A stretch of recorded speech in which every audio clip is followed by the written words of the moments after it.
अस्सलाम वालेकुम। आप लोगों को मेरी आवाज़ आ रही है?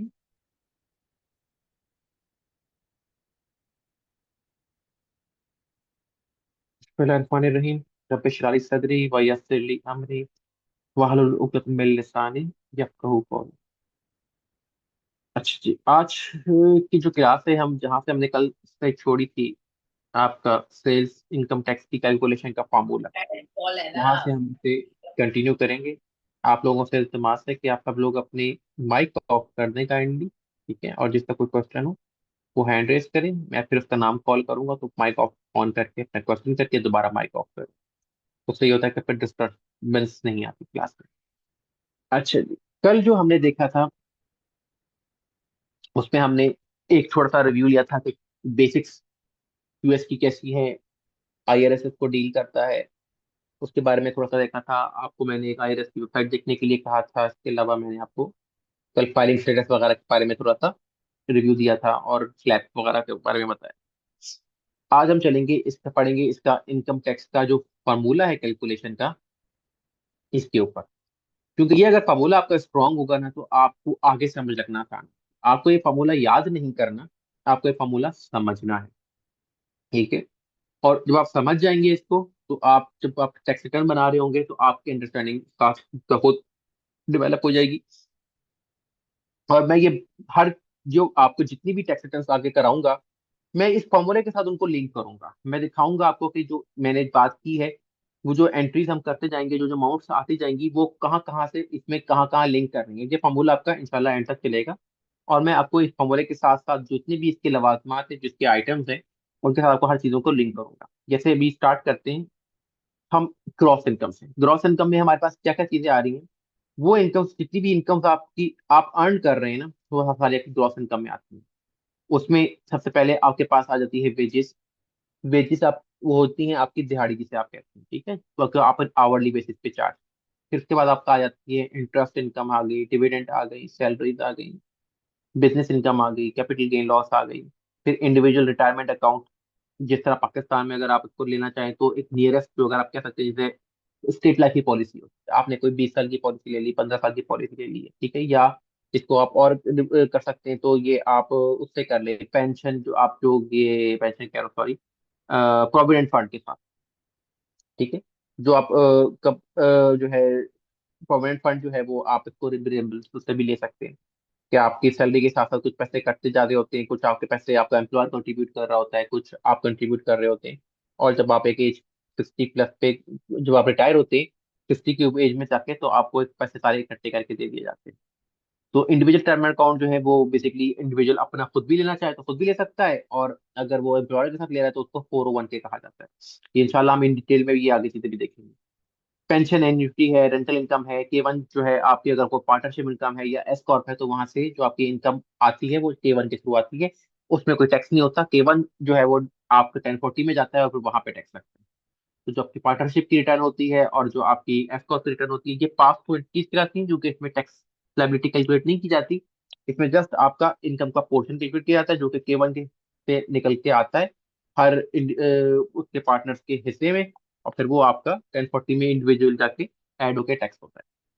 फिर उसके बाद आपकी ये अनएम्प्लॉयमेंट कंपनसेशन जो आपको गवर्नमेंट देती है, कभी का कोई बंदा जो है वो जॉबलेस है, तो उसको कंपनसेट करने के लिए हुकूमत जो है पैसे वगैरह देती है। उसका 1099 फॉर्म होता है, आगे चल के देखेंगे वो 1099 क्या होते हैं।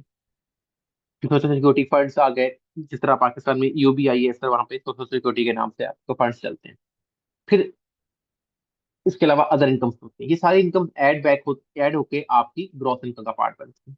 इस इनकम में से कुछ आपको एडजस्टमेंट्स मिलती हैं, ठीक है। एडजस्टमेंट्स क्या होती हैं कि वो ये कहते हैं कि भाई ये पैसे जो है ना, इस मद में पैसे जो आपने खर्च किए हुए हैं ना, वो आप माइनस कर लो अपनी इनकम में से, और आप उसको अपनी इनकम कम कर सकते हो। जिसमें से आप अगर टीचर है और आपने एजुकेटर एक्सपेंसेस किए हैं, यानी कि आपने बच्चों के लिए कोई फोटो कॉपियां कराई थी, कोई कलर शलर लेके गए थे, कोई बोर्ड शोर्ड बनाया था, कुछ भी आपने एजुकेटर एक्सपेंसेस किए, तो आपको अलाउ करते हैं कि भाई आप वो पैसे इस मद में माइनस कर सकते हैं। इसी तरह आईआरए में आपने जो कंट्रीब्यूट किया है, जिस तरह आप प्रोविडेंट फंड में जो कंट्रीब्यूट करते हैं, या जिस तरह आप स्टेट लाइफ पॉलिसी लेते हैं उसमें जो कंट्रीब्यूट करते हैं, तो वो कंट्रीब्यूशन आप माइनस कर सकते हैं। वो कहते हैं ठीक है भाई, आपने जो कंट्रीब्यूट किया आप इसमें से माइनस कर लो, फिर जब वो पैसे आपको इकट्ठे मिलेंगे तब आपको टैक्स करेंगे। जो आपने ऊपर देखा है IRA इनकम, वो आपकी सारी की सारी जो आपको इकट्ठे मिलते हैं वो उस टाइम टैक्स होते हैं। अभी जो आप कॉन्ट्रीब्यूशन कर रहे हैं हर साल, तो वो आप माइनस करते जाते हो, अब से आप अपनी इनकम का पार्ट नहीं बनाते। लेकिन इसमें एक और, IRA में एक और टाइप भी होती है जिसे आप रॉथ कहते हैं, ROTH। वो क्या होती है कि भाई अगर आप चाहते हैं कि भाई आपको इकट्ठी इनकम पे इकट्ठा टैक्स ना लगे और आपको टैक्स स्लैब ना डिफरेंट हो, तो आप फिर उसको माइनस नहीं करते। वो ट्रेडिशनल होती है जो आप माइनस करते हैं, और जो माइनस नहीं करते उसको क्रॉस कहते हैं। ये भी इंशाल्लाह आगे चल के मैं आपको दोबारा एक्सप्लेन भी करूंगा इसको। फिर अगर आप स्टूडेंट हैं और आपने लोन लिया हुआ है, उसके ऊपर अगर आपको इंटरेस्ट दे रहे हैं, तो वो भी आपको कहते हैं ठीक है भाई, आप इंटरेस्ट जो पे कर रहे हो लोन के ऊपर, आपको माइनस कर लो, उसको अपनी इनकम का पार्ट नहीं बनाओ। आपने USA में जो है वो वहां पे हेल्थ सेविंग अकाउंट अकाउंट करते हैं। जिस तरह पाकिस्तान में अगर आप देखें, समझो हेल्थ इंश्योरेंस लेते हैं, तो वहां पे हेल्थ इंश्योरेंस की जगह वो हेल्थ सेविंग अकाउंट बनाते हैं। मतलब कि एक अकाउंट खोल लेते हैं जिसके अंदर आप हर सालाना कंट्रीब्यूशन करते हैं। जिस तरह आप हेल्थ सेविंग के लिए एक प्रीमियम पे करते हैं, इस तरह आप उस में भी प्रीमियम पे करते हैं। लेकिन उसको फर्क क्या होता है कि जो आप प्रीमियम इंश्योरेंस में पे करते हैं वो आपका एक्सपेंस हो जाता है, वो खत्म हो जाता है। अगर आप बीमार नहीं हुए या आपने उसको यूटिलाइज नहीं किया, तो वो जाया हो गए हैं पैसे। तो उधर ये होता है कि भाई वो पैसे आपके जमा है, जब आप चाहोगे, जब आप खुदा ना खासा बीमार पड़ोगे, तो आप वो पैसे निकाल के ले सकते हो। और आपको जिस तरह इंश्योरेंस में आपको पैसे पूरे पूरे मिलते हैं, इस तरह वो भी आपको पैसे देते हैं। लेकिन अगर आप नहीं हुए बीमार खुदा ना खासा, तो फिर मतलब आप बीमार नहीं होते, तो फिर उस सूरत में वो पैसे के जमा रहते हैं, और आपको वो पैसे इकट्ठे करते हुए वापस मिल जाते हैं। तो इस तरह आपको वो नुकसान नहीं है। इसी तरह अगर आप जो है वो आर्मी में है आपका क्लाइंट, और वो मूवमेंट करता है कभी किसी स्टेट में, कभी किसी स्टेट में, कभी किसी मुल्क में, किसी किसी कहीं, तो उस शर्त में उनको अलाउ करते हैं कि भाई आप जो मूवमेंट की जैसे आपके पास जो एक्सपेंसेस आए हैं, वो भी आप इसमें से माइनस करते हैं। फिर यहाँ पे एक और चीज है कि हाँ, one half of self employment, इसकी आपको एडजस्टमेंट मिलती है कि अगर आप सेल्फ एम्प्लॉयड हैं, और आपको नीचे जो मैंने आपको दिखाया था कि आपको सेल्फ एम्प्लॉयमेंट टैक्स लगता है, अगर आप नीचे देखें अदर टैक्सेस में लेफ्ट पे लिखा हुआ है, तो इसका हाफ आपको अलाउ कर देते हैं कि वो आप एज एन एडजस्टमेंट आप माइनस कर सकते हैं। ये क्यों होता है, ये इंशाल्लाह हम इनकी डिटेल आगे देखेंगे जब हम रिटर्न्स बनाएंगे उसमें। फिर उसके अलावा अगर आपको सेल्फ एम्प्लॉयड हेल्थ इंश्योरेंस आपने ली हुई है, कोई सेल्फ एम्प्लॉयमेंट रिटायरमेंट प्लान आपने लिया हुआ है, या आपने कोई इंटरेस्ट विड्रॉल पेनल्टी आपको लगी है, मतलब अगर आप अर्ली विड्रॉ करते हो उस पर आपको इंटरेस्ट लगता है या उस पर पेनल्टी लगती है, तो वो, या एलिमोनी। एलिमोनी क्या होता था 2019 में, ये होता था कि अगर 2019 तक कि अगर हस्बैंड और वाइफ में सेपरेशन हुई है, तो हस्बैंड के जिम्मे होता था कि बीवी बच्चों का नाम नस्ल आप बांट देते थे, लगा लेते थे, जो कि एलिमोनी की सूरत में दिया जाता था। तो अगर वो आपको मिलता था तो आपकी इनकम होती थी, और अगर आप पे करते तो आपका एडजस्टमेंट मानी जाती थी। लेकिन वो 2019 के बाद से ये सिस्टम खत्म कर दिया गया है। लेकिन स्टिल ये तो फॉर्मूले में इसलिए आ रहा होता है कि वो कॉन्ट्रैक्ट या वो मामला जो 2019 या उससे पहले किए गए हैं, उस सूरत में अगर आप अभी एलिमनी पे कर रहे हैं स्टिल, तो फिर आप यहाँ पे उसको माइनस करेंगे, अदरवाइज ये खत्म हो जाएगा। तो आप ये एडजस्टमेंट्स और इस इनकम में से ये एडजस्टमेंट्स माइनस करने के बाद आप आ जाते हैं एडजस्टेड ग्रॉस इनकम, AGI पे। फिर उसके बाद आपको ये एडजस्टमेंट माइनस करने के बाद आपको अलाउ करता है, आपको IRS के, आप स्टैंडर्ड डिडक्शन ले सकते हैं, जो कि हमने कल देखी थी, सिंगल के ऊपर 14,600 थी, और मैरिड फाइलिंग जॉइंटली पे 22 समथिंग थी। तो आप ये माइनस ले लें, आपसे कोई सवाल नहीं पूछा जाएगा, आपकी इनकम में से एडजस्टमेंट आपको अलाउ कर देते हैं। लेकिन अगर आप कहते हैं कि नहीं मेरे खर्चे ज्यादा हुए हैं, तो फिर आपको आइटमाइज डिडक्शन अलाउ किया जाता है। और ये जो आइटमाइज डिडक्शन है, ये आपको उस वक्त पे अलाउ की जाती है कि आप इसकी रसीदें अपने साथ संभाल के रखते हैं। आपको फिर ऑडिट भी हो सकता है, और आपको ये रसीदें भी दिखानी पड़ती हैं जिनकी आप एडजस्टमेंट लेते हैं। लेकिन ये आपको हर तरह की एडजस्टमेंट नहीं है, फॉर एग्जाम्पल जी ये मेरा बिजली का बिल था, ये मेरा खर्चा था, वो नहीं। आपको लिए ये लिमिटेड एडजस्टमेंट होती हैं। इसमें आपकी मेडिकल एक्सपेंसेस जो हैं, जो कि आपकी AGI का 7% से इजाफी पे जो आ रहा होता है, उस पर आपको मिल सकता है। ठीक है, अगर आपने कोई इंटरेस्ट एक्सपेंस किया है, मतलब अपने घर को मॉर्गेज किया हुआ था, उसके ऊपर आप इंटरेस्ट दे रहे हैं, तो वो आप इंटरेस्ट एक्सपेंसेस जो हैं वो आप माइनस कर लेते हैं। इसी तरह अगर आपने कोई चैरिटी दी है, तो आपने जितनी चैरिटीज दी होती हैं उसको आप वहां पे माइनस करने का अलाउ किया जाता है। या अगर खुदा ना खास्ता कोई चोरी हो गई है, कोई नुकसान हो गया है, कोई तूफान आ गया था, कोई जलजला आ गया था, तो उस खुदा न खासा जैसे कोई आपका नुकसान हो गया है, तो वो आपको माइनस करने के लिए अलाउ कहता है। तो ये चार पांच चीजें हैं जो आपको अलाउ की जाती हैं कि आप ये एज एन आइटमाइज डिडक्शन ले लें। तो अगर आपकी आइटमाइज डिडक्शन आपकी स्टैंडर्ड डिडक्शन से ज्यादा बनती है, तो आप वो ले सकते हैं। अदरवाइज लोग प्रेफर स्टैंडर्ड डिडक्शन ही करते हैं। इसकी वजह ये होती है कि फिर आपका ऑडिट के चांसेस नहीं होते। अदरवाइज आपका ऑडिट अगर खुलता है तो फिर आपको रसीदें सारी शो करनी पड़ती हैं।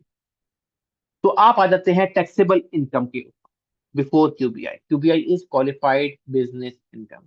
अब क्योंकि इंडिविजुअल की रिटर्न है, तो अगर तो आप सैलरीड पर्सन है तो that is your taxable income. फिर आपको क्यूबीआई का इसमें कोई रिक्वायरमेंट ऐड नहीं होती। लेकिन अगर आप सेल्फ एम्प्लॉयड भी हैं, यानी कि आप सुबह जॉब करते हैं, शाम को आप कोई कंसल्टेंसी करते हैं, या आप है ही सेल्फ एम्प्लॉयड, आपने कोई कंसल्टेंसी का काम किया हुआ है और आप उसी पे ही फोकस कर रहे हैं, तो फिर आप जो है आपको वो क्यूबीआई की डिडक्शन मिलती है। जो कि अभी फॉरन हो जाने के लिए फॉर द टाइमिंग आप इतना समझ सकते हैं कि सिंपल सिंपल कि अगर आपका प्रॉफिट 1 लाख है तो आपको 20% यानी कि 20,000 आपको उसकी डिडक्शन मिल जाएगी। तो आपको एक इजाफी डिडक्शन यहाँ पे दी जाती है। उसकी वजह क्या है?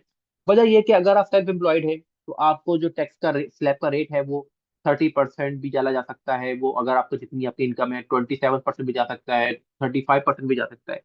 अब लेकिन जो लोग जिन्होंने प्राइवेट लिमिटेड बनाई होती है उनको स्ट्रेट 21% टैक्स होता है। आपको जो है वो 30%, 35% भी लग रहा होता है, तो उसको उसका मार्जिन देने के लिए आपको जो है आईआरएस जो है आपको अलाउ करता है कि आप 20% ऑफ योर इनकम की डिडक्शन भी यहाँ पे इजाफी ले सकते हैं, ताकि आपकी जो टैक्स का रेट की स्लैब है वो नीचे आ जाए। इसको भी इंशाल्लाह जब हम रिटर्न्स करेंगे तो क्यूबीआई की वर्किंग और वो सारी डिटेल हम पूरे देखेंगे। अभी फिलहाल समझने के लिए आप इतना समझ लें कि almost almost 20% of your self employed income का माइनस होता है। सेल्फ एम्प्लॉयड इनकम से बता जो आप बिजनेस कर रहे हैं या आप कोई कंसल्टेंसी वगैरह को सर्विसेज दे रहे हैं या कुछ बिजनेस कर रहे हैं उसका, सैलरी का नहीं, ठीक है, सैलरी के अलावा।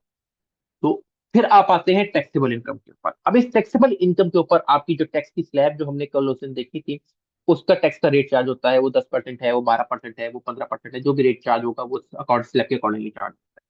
लेकिन इस स्लैब को अकॉर्डिंगली रेट चार्ज होने के बाद फिर आपको दो चीजें फिर माइनस करने को दी जाती हैं। एक आपको अलाउ करते हैं कि जो आपने एडवांस पे टैक्सेस पे किए हुए हैं, चाहे वो विद होल्डिंग की सूरत में है या वो एस्टिमेट टैक्सेस की सूरत में है, वो आप यहाँ पे माइनस कर सकते हैं। एस्टिमेटेड टैक्सेस क्या होते हैं कि जी जिस तरह अगर आप लोग पाकिस्तान में अगर कोई बंदा टैक्स से रिलेटेड है तो उसको फाइव इसका आइडिया होगा कि हाँ, आप लोग हर क्वार्टर के हर क्वार्टर में ना आप एडवांस टैक्सेस की मद में कुछ पैसे जमा करा देते हैं। तो ये होते हैं एस्टिमेटेड टैक्स। मतलब ये है कि आप एस्टिमेट करते हैं कि यार आपकी जो सैलरी थी वो, सॉरी, आपका जो टैक्सेस थे वो पिछले साल से थे $10,000 थे। तो आप क्या करते हैं, आप उसको 4 क्वार्टर में डिवाइड करके उसका निकाल लेते हैं, उसको थोड़ा सा ग्रॉस करते हैं, मजीद इजाफी एडिशन करते हैं उसमें 1.10% से। यानी कि अगर पिछले साल 10,000 थे तो आप उसे 11,000 बना देते हैं, और उस 11,000 को आप डिवाइड करते हैं तो आप 2750 के हिसाब से हर क्वार्टर में पैसे जमा करा देते हैं, ताकि जब आपकी टैक्स की लाइबिलिटी, जब आपकी टैक्स रिटर्न की का टाइम आए तो उसमें से भी ये पैसे माइनस हो जाते हैं, और फिर आपकी जो टैक्स लाइबिलिटी पीछे रह जाती है उसके ऊपर आप वो आपने पे करनी होती है। तो ये एस्टिमेटेड टैक्सेस जमा कराना जरूरी होता है, और इसके ऊपर आपको पेनल्टी भी लगती है। ये भी इंशाल्लाह जब हम एस्टिमेटेड टैक्सेस का टॉपिक पढ़ेंगे उसमें हम इन डिटेल पढ़ेंगे उसकी कैलकुलेशन वर्किंग सारी। और इसके अलावा जो है आपसे कोई अगर क्रेडिट्स हैं वो आपको यहाँ पे मिलते हैं। जो क्रेडिट्स, जैसे कि अगर बच्चा है आपका तो एक बच्चे के पीछे 2,000 हो गया, दो बच्चे के पीछे 4,000 हो गया, तीन बच्चे के पीछे 6,000 में आपको credit, आपका बच्चा पढ़ रहा है या आप पढ़ रहे हैं तो आपको यूनिवर्सिटी में अगर पढ़ रहा है तो उसकी तरफ मद में आपको 1,500 से 2,500 के दरमियान क्रेडिट मिल जाता है। अगर आपका कोई बच्चा जो है वो डिपेंडेंट जो है वो अब इस काबिल नहीं है कि वो अपनी सेल्फ केयर खुद कर सके और आप जॉब पे नहीं जा सकते उसको किसी की अंडर छोड़ के बगैर, तो फिर आपको for example day care centre में या आपको किसी को हायर करना पड़ता है तो वो भी आपको उसके मतलब भी आपको क्रेडिट अलाउ की जाती है। अगर आपने घर में कोई सोलर सिस्टम लगाया है और आप बिजली की बचत कर रहे हैं तो उसमें आपको क्रेडिट मिलता है। तो इस तरह मुख्तलिफ तरह के क्रेडिट्स आपको मिले देते हैं। तो वो अगर आपके वो सारे क्रेडिट्स भी आपकी टैक्स लाइबिलिटी को कम कर देते हैं। लेकिन इसमें एडिशन क्या होती है? एडिशन यहाँ पे होती है सेल्फ एम्प्लॉयमेंट टैक्सेस की। एक तो जो टैक्स आप एम्प्लॉय इनकम पे लगा है वो तो लगा ही लगा है, लेकिन आपको 15.3% सेल्फ एम्प्लॉयमेंट टैक्स भी इजाफी देना पड़ता है अपनी सेल्फ एम्प्लॉयड इनकम के ऊपर, not on salary but self employed income के ऊपर। तो वो एक टैक्स ऐड हो जाता है। इसी वजह से जो है लोग इस टैक्स से बचने के लिए लोग यूजली अपनी कंपनी को एफ कॉर्प पे कन्वर्ट करते हैं ताकि इससे बच सके। वो भी इंशाल्लाह हम डिटेल में आगे देखेंगे। तो आपके एंड में बच जाता है टैक्स रिफंड या टैक्स। ये एक फार्मूला है जिसे मैं बार बार रिपीट करूंगा ताकि आपको याद भी हो जाए और आपको उसकी अंडरस्टैंडिंग डेवलप हो जाए। अब भी आप सिर्फ इसको समझने की कोशिश कीजिएगा, लेकिन ना बैठ जाइएगा। स्लाइड्स आपको आपके क्लास के अंदर मिल जाएगी। कल की स्लाइड भी मैंने आमिर साहब को शेयर कर दी थी, वो भी इंशाल्लाह आपको लेक्चर के साथ शेयर कर दी जाएंगी। जहां तक किसी भाई का कोई सवाल समझने की हद तक के भाई कोई आइटम इसमें जो आपको समझ ना आया हो तो आप पूछ सकते हैं हैंड रेज करके।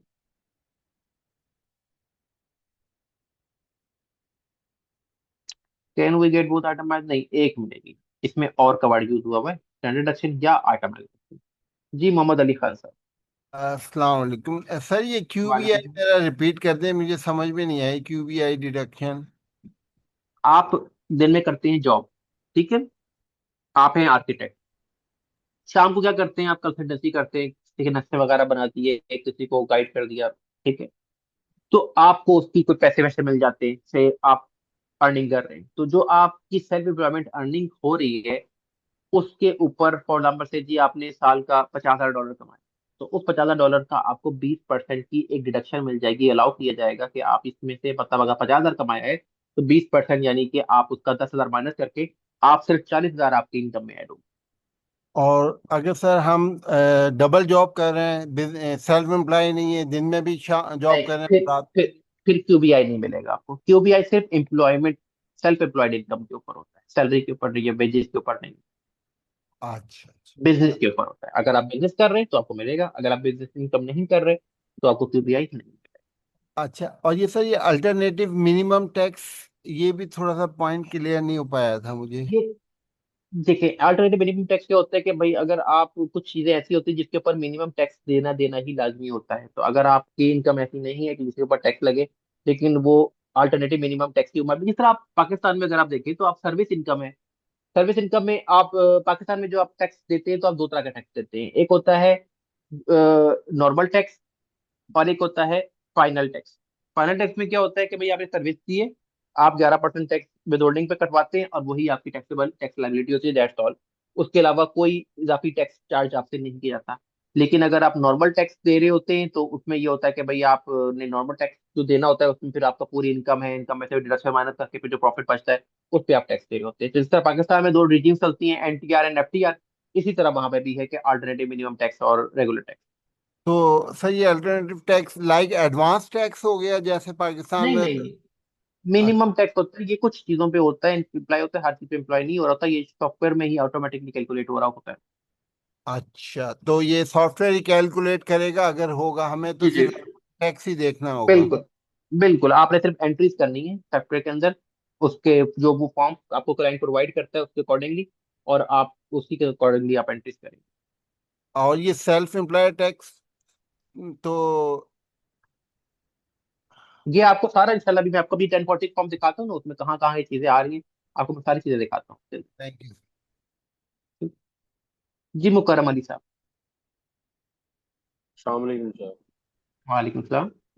सर ये पेमेंट्स में ना एंड पे आके राइट एरो की साथ है विद होल्डिंग एस्टिमेट टैक्स और hmm excess social security tax last year over paid applied, ये सर हम्म। थोड़ा सा एक्सप्लोर करते हैं।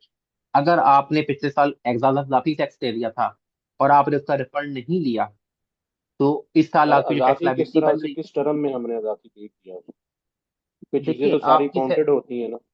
जी बिल्कुल होती है, लेकिन अक्सर ये होता है कि जैसे फॉर एग्जांपल आप पाकिस्तान में भी जॉब करते हैं, ऐसे ही है, जी जी।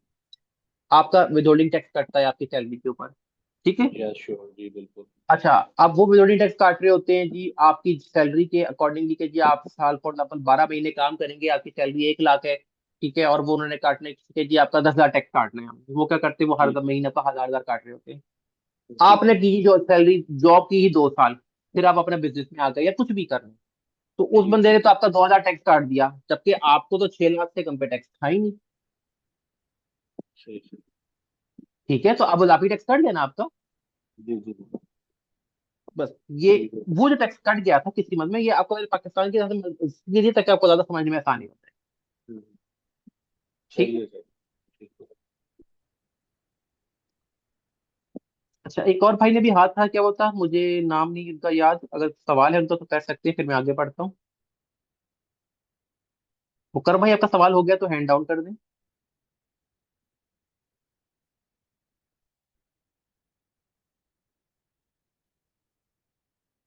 और किसी का सवाल नहीं है,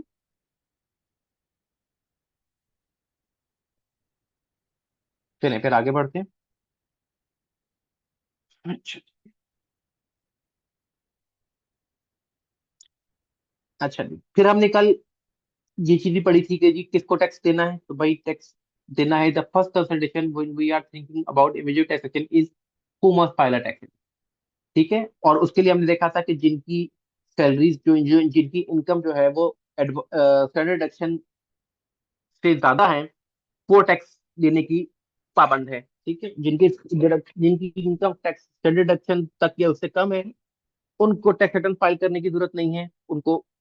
अदरवाइज लेकिन वो अगर करेंगे तो वो मुमकिन मुमकिन है कुछ क्रेडिट्स के थ्रू रिफंड ले सके।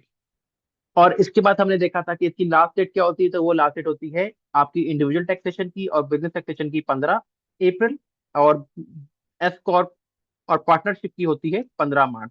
और फिर आपको 6 महीने की एक्सटेंशन मिलती है। आप इंडिविजुअल के लिए 4866 फॉर्म पे फाइल करके भेज देते हैं या ई फाइल कर देते हैं, और बिजनेस के लिए आप 7004 फॉर्म फाइल करते हैं, और आपको 6 माह की एक्सटेंशन मिल जाती है। तो फिर आपके पास डेट आ जाती है इंडिविजुअल और एस सी कॉर्प के लिए 15 अक्टूबर तक, और बिजनेस में आपका जो पार्टनरशिप और एस कॉर्प है उसके लिए 15 सितंबर तक आप फाइल कर सकते हैं।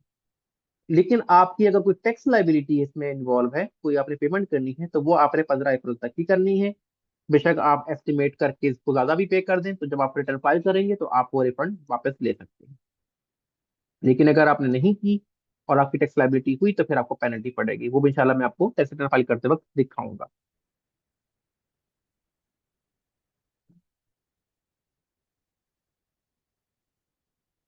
अच्छा, फिर कल हमने जो है ये स्टेटस देखे थे। ठीक है। स्टेटस में कौन सा स्टेटस था हमारे पास? सबसे पहले था सिंगल स्टेटस, जिसके अंदर आपको मैंने बताया था कि आप अगर सिंगल हैं और आपके पास कोई डिपेंडेंट नहीं है, तो आप सिंगल में करते हैं फाइल।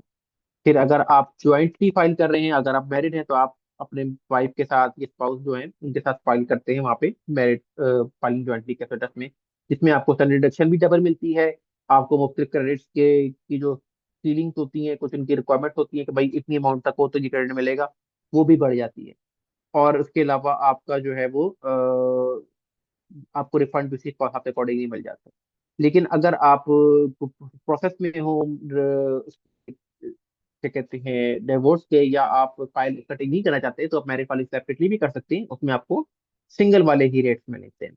फिर उसके अलावा एक स्टेटस हमने चौथा देखा था, qualifying widower with dependent child. अगर आप का जो क्लाइंट है उसमें से किसी एक स्पाउस का इंतकाल हो जाता है, तो जो उसका दूसरा स्पाउस है और उसके पास चाइल्ड भी है, डिपेंडेंट भी है, तो उस सूरत में वो क्वालिफाइंग सर्वाइविंग स्पाउस के स्टेटस में फाइल कर सकता है। पहले साल तो वो मेरिट फाइलिंग जॉइंटली करेगा, जैसे खुदा ना खास्ता 2024 में अगर वफात होती है, तो 2024 की रिटर्न तो वो मेरिट फाइलिंग जॉइंटली ही करेगा। लेकिन 2025 और 26 में वो उसको क्वालिफाइंग सर्वाइविंग स्पाउस की अलाउ कर दिया जाएगा, तो वो स्टेटस के अंदर फाइल कर सकता है, जिसमें उसको मेरिट फाइलिंग जॉइंटली वाले ही सारे पर्क्स मिलते रहे होते हैं। तो आप उस हिसाब उसमें आप फाइल करते हैं। लेकिन फिर तीसरे साल में आपको ने फिर अपने accordingly head of house hold में या मेरिट वाली जॉइंटी अगर आपने शादी कर ली, तो आप उसमें चले जाते हैं। और चौथा आपको पांचवा आपका होता है हेड ऑफ हाउस होल्ड, कि अगर आप सिंगल नहीं है, आपके साथ कोई डिपेंडेंट भी है, बच्चे भी हैं, तो या कोई बड़ा बुजुर्ग है, तो आप और आप उनके 50% ज्यादा खर्चे बर्दाश्त कर रहे हैं और आपके साथ 6 माह से ज्यादा रह रहा है, तो फिर आपको वो हेड ऑफ हाउस होल्ड में आ जाता है। इसमें वाइफ नहीं आती। ठीक है। मेरी वाइफ अगर होगी तो मेरिट मेरिट वाली जॉइंटी में जाएगा। तो आप फिर हेड ऑफ हाउस होल्ड के हेड में फाइल करते हैं, उसमें आपको पर्क्स जो है वो सिंगल से ज्यादा मिलते हैं और मैरिड फाइनेंस जॉइंटली में कम मिल रहे होते हैं। फिर ये एक मैप है जी यूएस का, छोटा सा, इसके अंदर कुछ स्टेट्स के जिक्र है। यूएस में 50 स्टेट्स हैं, और 50 स्टेट्स के अंदर आपकी हर स्टेट की रिक्वायरमेंट के रूल्स वगैरह अलग अलग होते हैं। तो आपने अगर जब आप फेडरल रिटर्न फाइल कर रहे होते हैं, तो साथ के साथ आप स्टेट रिटर्न भी फाइल कर रहे होते हैं। तो अगर आपकी स्टेट टैक्सेबल स्टेट है, तो फिर वो आपको टैक्स रिटर्न भी फाइल करनी होती है। लेकिन अगर आपकी टैक्स फ्री स्टेट है, जैसे फ्लोरिडा हो गई, वायोमिंग हो गई, टेक्सास हो गई, तो फिर आपको उनकी रिटर्न फाइल करने की जरूरत नहीं है। अच्छा जी, if a state has an income tax, there are two scenario. आप उस टैक्स स्टेट के रेजिडेंट हैं, ठीक है, तो आपको उस स्टेट का फाइल करना जरूरी है। If you are not a resident of the state but you earn income in that state, for example कि आप वहाँ पे जो है वो example this of this include rental income from a second home और a professional electric consultant who may work in a different state, every state in which you earn income will require you to file a tax return and pay taxes to the income earned you there। अगर आप for example किसी और state में जाके काम कर रहे हैं, या आप 6 महीना किसी और स्टेट में थे, 6 महीने किसी और स्टेट में रहे हैं, तो आपको दोनों स्टेट की रिटर्न फाइल करना होगा। ठीक है। तो अगर आप मल्टीपल स्टेट पे काम कर रहे हैं, तो फिर आपको अकॉर्डिंगली इस हिसाब से रिटर्न फाइल करना जरूरी होती है। You will also have to report income in your home state return, but your home state usually allows you to take a credit for the tax paid to another state on the same income. आपको जितनी भी states में आप काम कर रहे होते हैं तो वो आप उसके अकॉर्डिंगली जो है ना आपको किसी स्टेट में रिफंड बन जाता है और किसी स्टेट में आपकी टैक्स लायबिलिटी बन जाती है, तो आपको डबल टैक्सेस नहीं लग रहे होते। आपको अगर अगर आप फॉर एग्जाम्पल से जी कि आप न्यूयॉर्क में रहते हैं लेकिन आप जॉब करने के लिए न्यू जर्सी जाते हैं, तो आप न्यूयॉर्क आपकी होम स्टेट हो जाएगी, रेजिडेंट स्टेट कहलाएगी, और न्यू जर्सी आपकी एलियन स्टेट कहलाएगी, नॉन रेजिडेंट स्टेट कहलाएगी। तो आपने अगर कोई टैक्सेस न्यू जर्सी में पे किए होंगे, उसके बदले आपको न्यूयॉर्क में उसका क्रेडिट मिल जाएगा, तो आपको इजाफी टैक्स डबल टैक्स पे नहीं करना पड़ेगा। जी, रावलपिंडी के नाम से किसी साहब ने नाम खड़ा किया हुआ, काइंडली अपना नाम बताइएगा और सवाल कर सकते हैं। सर मेरा नाम जुबैर है। पूछना ये चाह रहा था, ये रेजिडेंट और नॉन रेजिडेंट की क्या डेफिनेशन है इनके एंड पे, यूएस के एंड पे? रेजिडेंट में जिसमें आप रहते हैं वो आपका रेजिडेंट स्टेट कहलाती है, जिधर आप नहीं रहते वो आपकी नॉन रेजिडेंट स्टेट नहीं कहलाती है। नहीं नहीं, नॉट इन दिस सेंस। कोई टाइम पीरियड तो नहीं डिफाइंड, जैसे पाकिस्तान में टाइम पीरियड नहीं डिफाइंड नहीं है? नहीं नहीं नहीं नहीं, वो उस सेंस में नहीं। उस सेंस में कोई नहीं है टाइम पीरियड इनका, यानी जहाँ रह नहीं रहे हैं वही है? नहीं, जहाँ पे आपका अपना घर है वो आपकी रेजिडेंट स्टेट।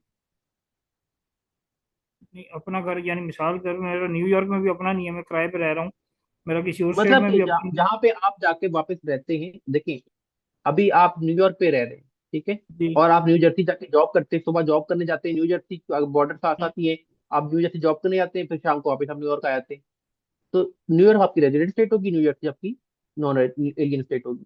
लेकिन अगर आप न्यू जर्सी में ही काम करते हैं और वहीं पे ही रहते हैं और कभी कभी आप न्यूयॉर्क आते हैं, तो फिर न्यू जर्सी आपकी रेजिडेंट स्टेट कहलाएगी।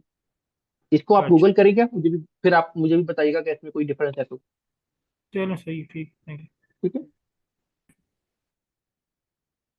और किसी का सवाल? एक सेकेंड, जी काशिफ भाई। जी सर, अस्सलाम वालेकुम। वालेकुम अच्छा सर, सलाम। जो जो मैंने अभी आपकी गुफ्तगू से नतीजा लिया वो ये है कि अगर एक शख्स की रिहाइश न्यूयॉर्क में है और वो जॉब करे न्यू जर्सी में, तो इट मीन्स हम्म, उनको दोनों स्टेट्स की रिटर्न फाइल करनी पड़ेगी, जी बिल्कुल, ऐसे ही है? बिल्कुल ऐसे ही है। जी जी, ठीक है सर, मैं ये क्लियर करना चाह रहा था, थैंक यू। जो न्यू जर्सी में बंदा होगा वो इसकी विदहोल्डिंग भी कर रहा होगा न्यू जर्सी के अंदर, इसकी इनकम के ऊपर, और वो न्यू जर्सी को जमा करा रहा होगा इनकम टैक्स विदहेल्ड के अंडर। जी और जब जी आप जी। फाइल करेंगे रिटर्न, तो आप न्यू जर्सी से रिफंड ले लेंगे या तो अपनी, या फिर न्यू जर्सी में जो टैक्सेस पे किए होंगे उसके बदले आप न्यूयॉर्क को रिफंड ले लेंगे, वो सॉफ्टवेयर जी जी, ऑटोमेटिकली खुद कैलकुलेट करेगा। मैं समझ गया, थैंक यू। ठीक है? Thank you sir. और भी किसी का सवाल था? जी, यार सिद्दीक साहब, यासिर सिद्दीकी साहब, यासिर सिद्दीकी साहब, आपका माइक तो अनम्यूट है लेकिन आवाज नहीं आ रही है।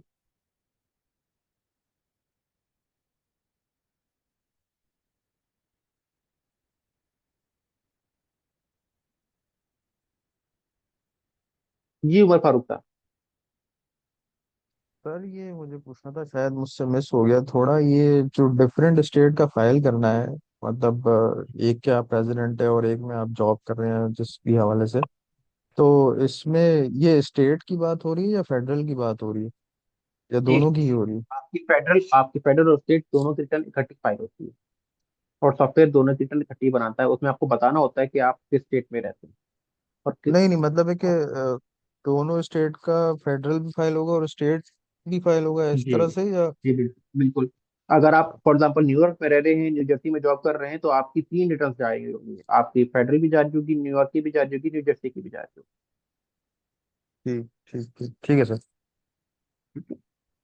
जी, रियलमी RM X3521 भाई, नाम लिख के फाइनल किया करें, अच्छा नहीं लगता इस तरह, मुझे भी नहीं पता लगता कौन सा आपसे बात कर रहा हूँ।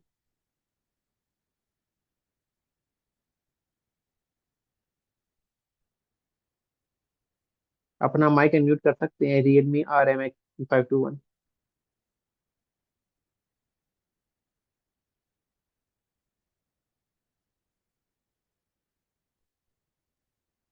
सफी साहब आप सवाल कीजिए तब तक वो उनका को माइक। हेलो। जी जी। अस्सलाम वालेकुम। वालेकुम सलाम जी सर। जी जी सर, आपकी आवाज़ बहुत स्लो आ रही है, काइंडली इसको थोड़ा सा ऊपर लें। आवाज स्लो आ रही है? सबको स्लो आ रही है जी। या सिर्फ आपको? हाँ जी। एक सेकंड। एक दो लोग और भी कह रहे हैं आवाज़ स्लो आ रही है। आवाज तो बाकी लोग भी जरा कंफर्म ये कीजिएगा नॉर्मल आ सबको। सर, मेरे पास नॉर्मल आवाज है, ठीक है, स्लो नहीं। ये आवाज तो क्लियर है। भाई आप लोगों का ना शायद कोई हेडफोन की तरफ इशू हो सकता है, या मे बी नेट का मसला हो, मैं कुछ कह नहीं सकता। लेकिन बाकी को तो आवाज क्लियर आ रही है। आप ठीक है काइंडली जरा आवाज प्लेन सर, पे। नॉर्मल है। जजाकल्ला, थैंक यू थैंक यू। जी मोहम्मद अली खान साहब, सॉरी सफी साहब, सफी साहब, आपने सफी दो साहब पहले।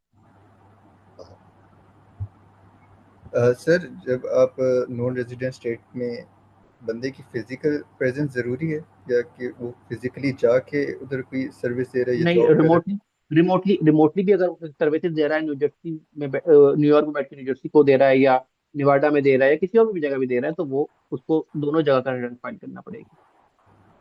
है? मतलब आप नॉन रेजिडेंट स्टेट से पैसे कमा रहे हो किसी भी तरीके से?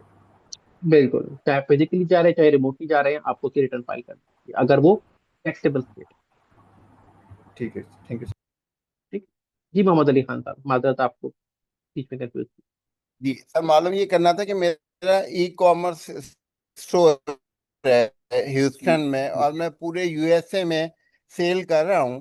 तो क्या मुझे सिर्फ स्टेट टैक्स जो है वो ह्यूस्टन का ही देना पड़ेगा, या जितनी भी स्टेट्स हैं सबका देना पड़ेगा? और फेडरल भी इसी तरह ही नहीं, है? आप देखिए, फेडरल में आपको इनकम टैक्स देना पड़ेगा, ह्यूस्टन में भी आपको टैक्स देना पड़ेगा, लेकिन आप बात कर रहे हैं सेल्स की। अगर आप वेबसाइट बना के सेल्स कर रहे हैं तो वहां पे आ जाता है सेल्स टैक्स इन्वॉल्व। तो आप जितनी स्टेट्स में भी सेल्स कर रहे होंगे, उनकी एक कुछ थ्रेशोल्ड लिमिट होती है कि उस लिमिट से ऊपर अगर आपकी सेल्स जाए तो आपको सेल्स टैक्स में रजिस्टर होना पड़ता है। तो फिर आपको उनके सेल टैक्स की रिक्वायरमेंट्स देखना होती है। इस सूरत में अगर आप वेबसाइट बना के कोई सेलिंग कर रहे होते हैं तो आपको सेल टैक्स जो है वो जिस स्टेट में अप्लाई एप्लीकेबल होगा आपको वहां पे करना होगा आपकी। लेकिन आपके जो इनकम टैक्स की रिटर्न है वो आपकी फेडरल और ह्यूस्टन दोनों की जाएगी। तो उसमें इट्स बाकी मीन कि स्टेट्स जितनी इन्वॉल्व नहीं।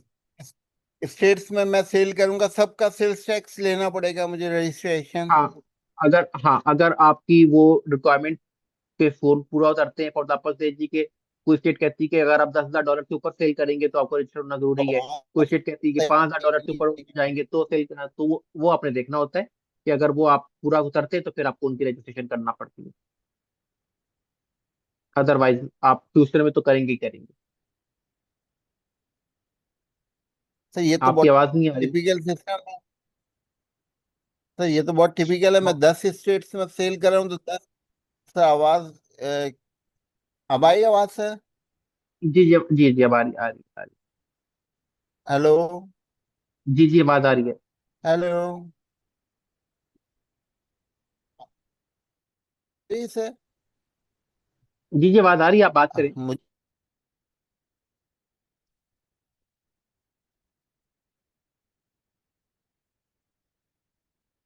मोहम्मद अली खान साहब, आवाज आ रही है, आप बात कीजिए।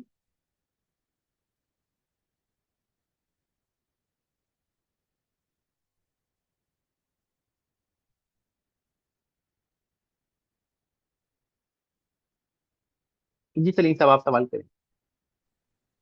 तो सर मेरा ये सवाल था, जैसे हम यहाँ पे फेडरल का और पीआरए का अलग-अलग रिटर्न फाइल करते हैं, तो उधर भी दोनों स्टेट्स की और फेडरल की अलग-अलग पोर्टल, अलग-अलग पोर्टल हैं तीनों के, से हर स्टेट का पोर्टल अलग है, फेडरल का पोर्टल अलग है? आप बात कर रहे हैं सेल टैक्स की। नहीं, मैं इनकम टैक्स की बात कर रहा हूँ, इनकम टैक्स रिटर्न की बात कर रहा हूँ। देखें, वहां पे इनकम टैक्स जो है वो फेडरल भी लेती है और स्टेट भी लेती है, लेकिन जो सेल्स तो टैक्स उसका है वो सिर्फ पोर्टल वो सिर्फ उसका स्टेट वो सिर्फ स्टेट लेती है। नहीं, वो तो सब बात थी स्टेट, जो उसका पोर्टल हाँ। है, जैसे पीआरए का अलग पोर्टल है और एफबीआर का अलग पोर्टल, उसमें हम दोनों में डाटा अलग अलग डाटा एंटर करते हैं, तो उधर भी वहां सेम पे डाटा। इनकम टैक्स के लिए आप सॉफ्टवेयर के थ्रू फाइलिंग करते हैं, उसमें पोर्टल नहीं होता। अच्छा सॉफ्टवेयर पेड सॉफ्टवेयर होते हैं, हर एक को एक्सेस नहीं होती उन सॉफ्टवेयर की। वो आप अच्छा सॉफ्टवेयर के थ्रू फाइल करते हैं, क्योंकि वहां पे डाटा सिक्योरिटी बहुत है। जिस तरह पाकिस्तान में आए दिन एफबीआर हैक हुआ होता है, बीआरएस हैक हुआ होता है, और फिर सबका रिटर्न लीक हो जाती है, वहां पे ये चीज नहीं होती। तो वो इसलिए सॉफ्टवेयर के थ्रू एक्सेस करते हैं कि खुदा ना खास्ता किसी का डाटा हैक हो भी तो वो सिर्फ उतने ही लिमिटेड रिटर्न का ही अफेक्टेड हो, पूरे का पूरी कंट्री इफेक्ट ना हो। और वहाँ पे सॉफ्टवेयर में जो है ना वो स्टेट आप ऐड करते हैं और स्टेट रिटर्न भी उसी के साथ की फाइल होती है। आपको एंट्री इनकम की एक ही बार करना होती है, वो ऑटोमेटिकली कैलकुलेट करता है। ये इंशाल्लाह हम कल के रिटर्न में आपको मैं दिखाऊंगा। ठीक है। अच्छा, अब ये बताओ, जो साथी क्वेश्चन करते हैं तो उसमें आवाज क्लियर आती है, आपकी आवाज ब्रेकर होती है थोड़ी सी। आवाज कम आ रही है आपको मेरी? नहीं, आपकी आवाज थोड़ी सी ब्रेक होती है। बाकी जो अगर स्टूडेंट्स क्वेश्चन करते हैं उनकी आवाज जरा बेहतर आती है, आपकी आवाज थोड़ी सी ब्रेक हो रही है दरमियान। ब्रेक हो रही है? अच्छा, ब्रेक हो रही है, रुके मैं फिर नेट का कनेक्शन चेंज करता हूँ, एक सेकंड दीजिएगा मुझे।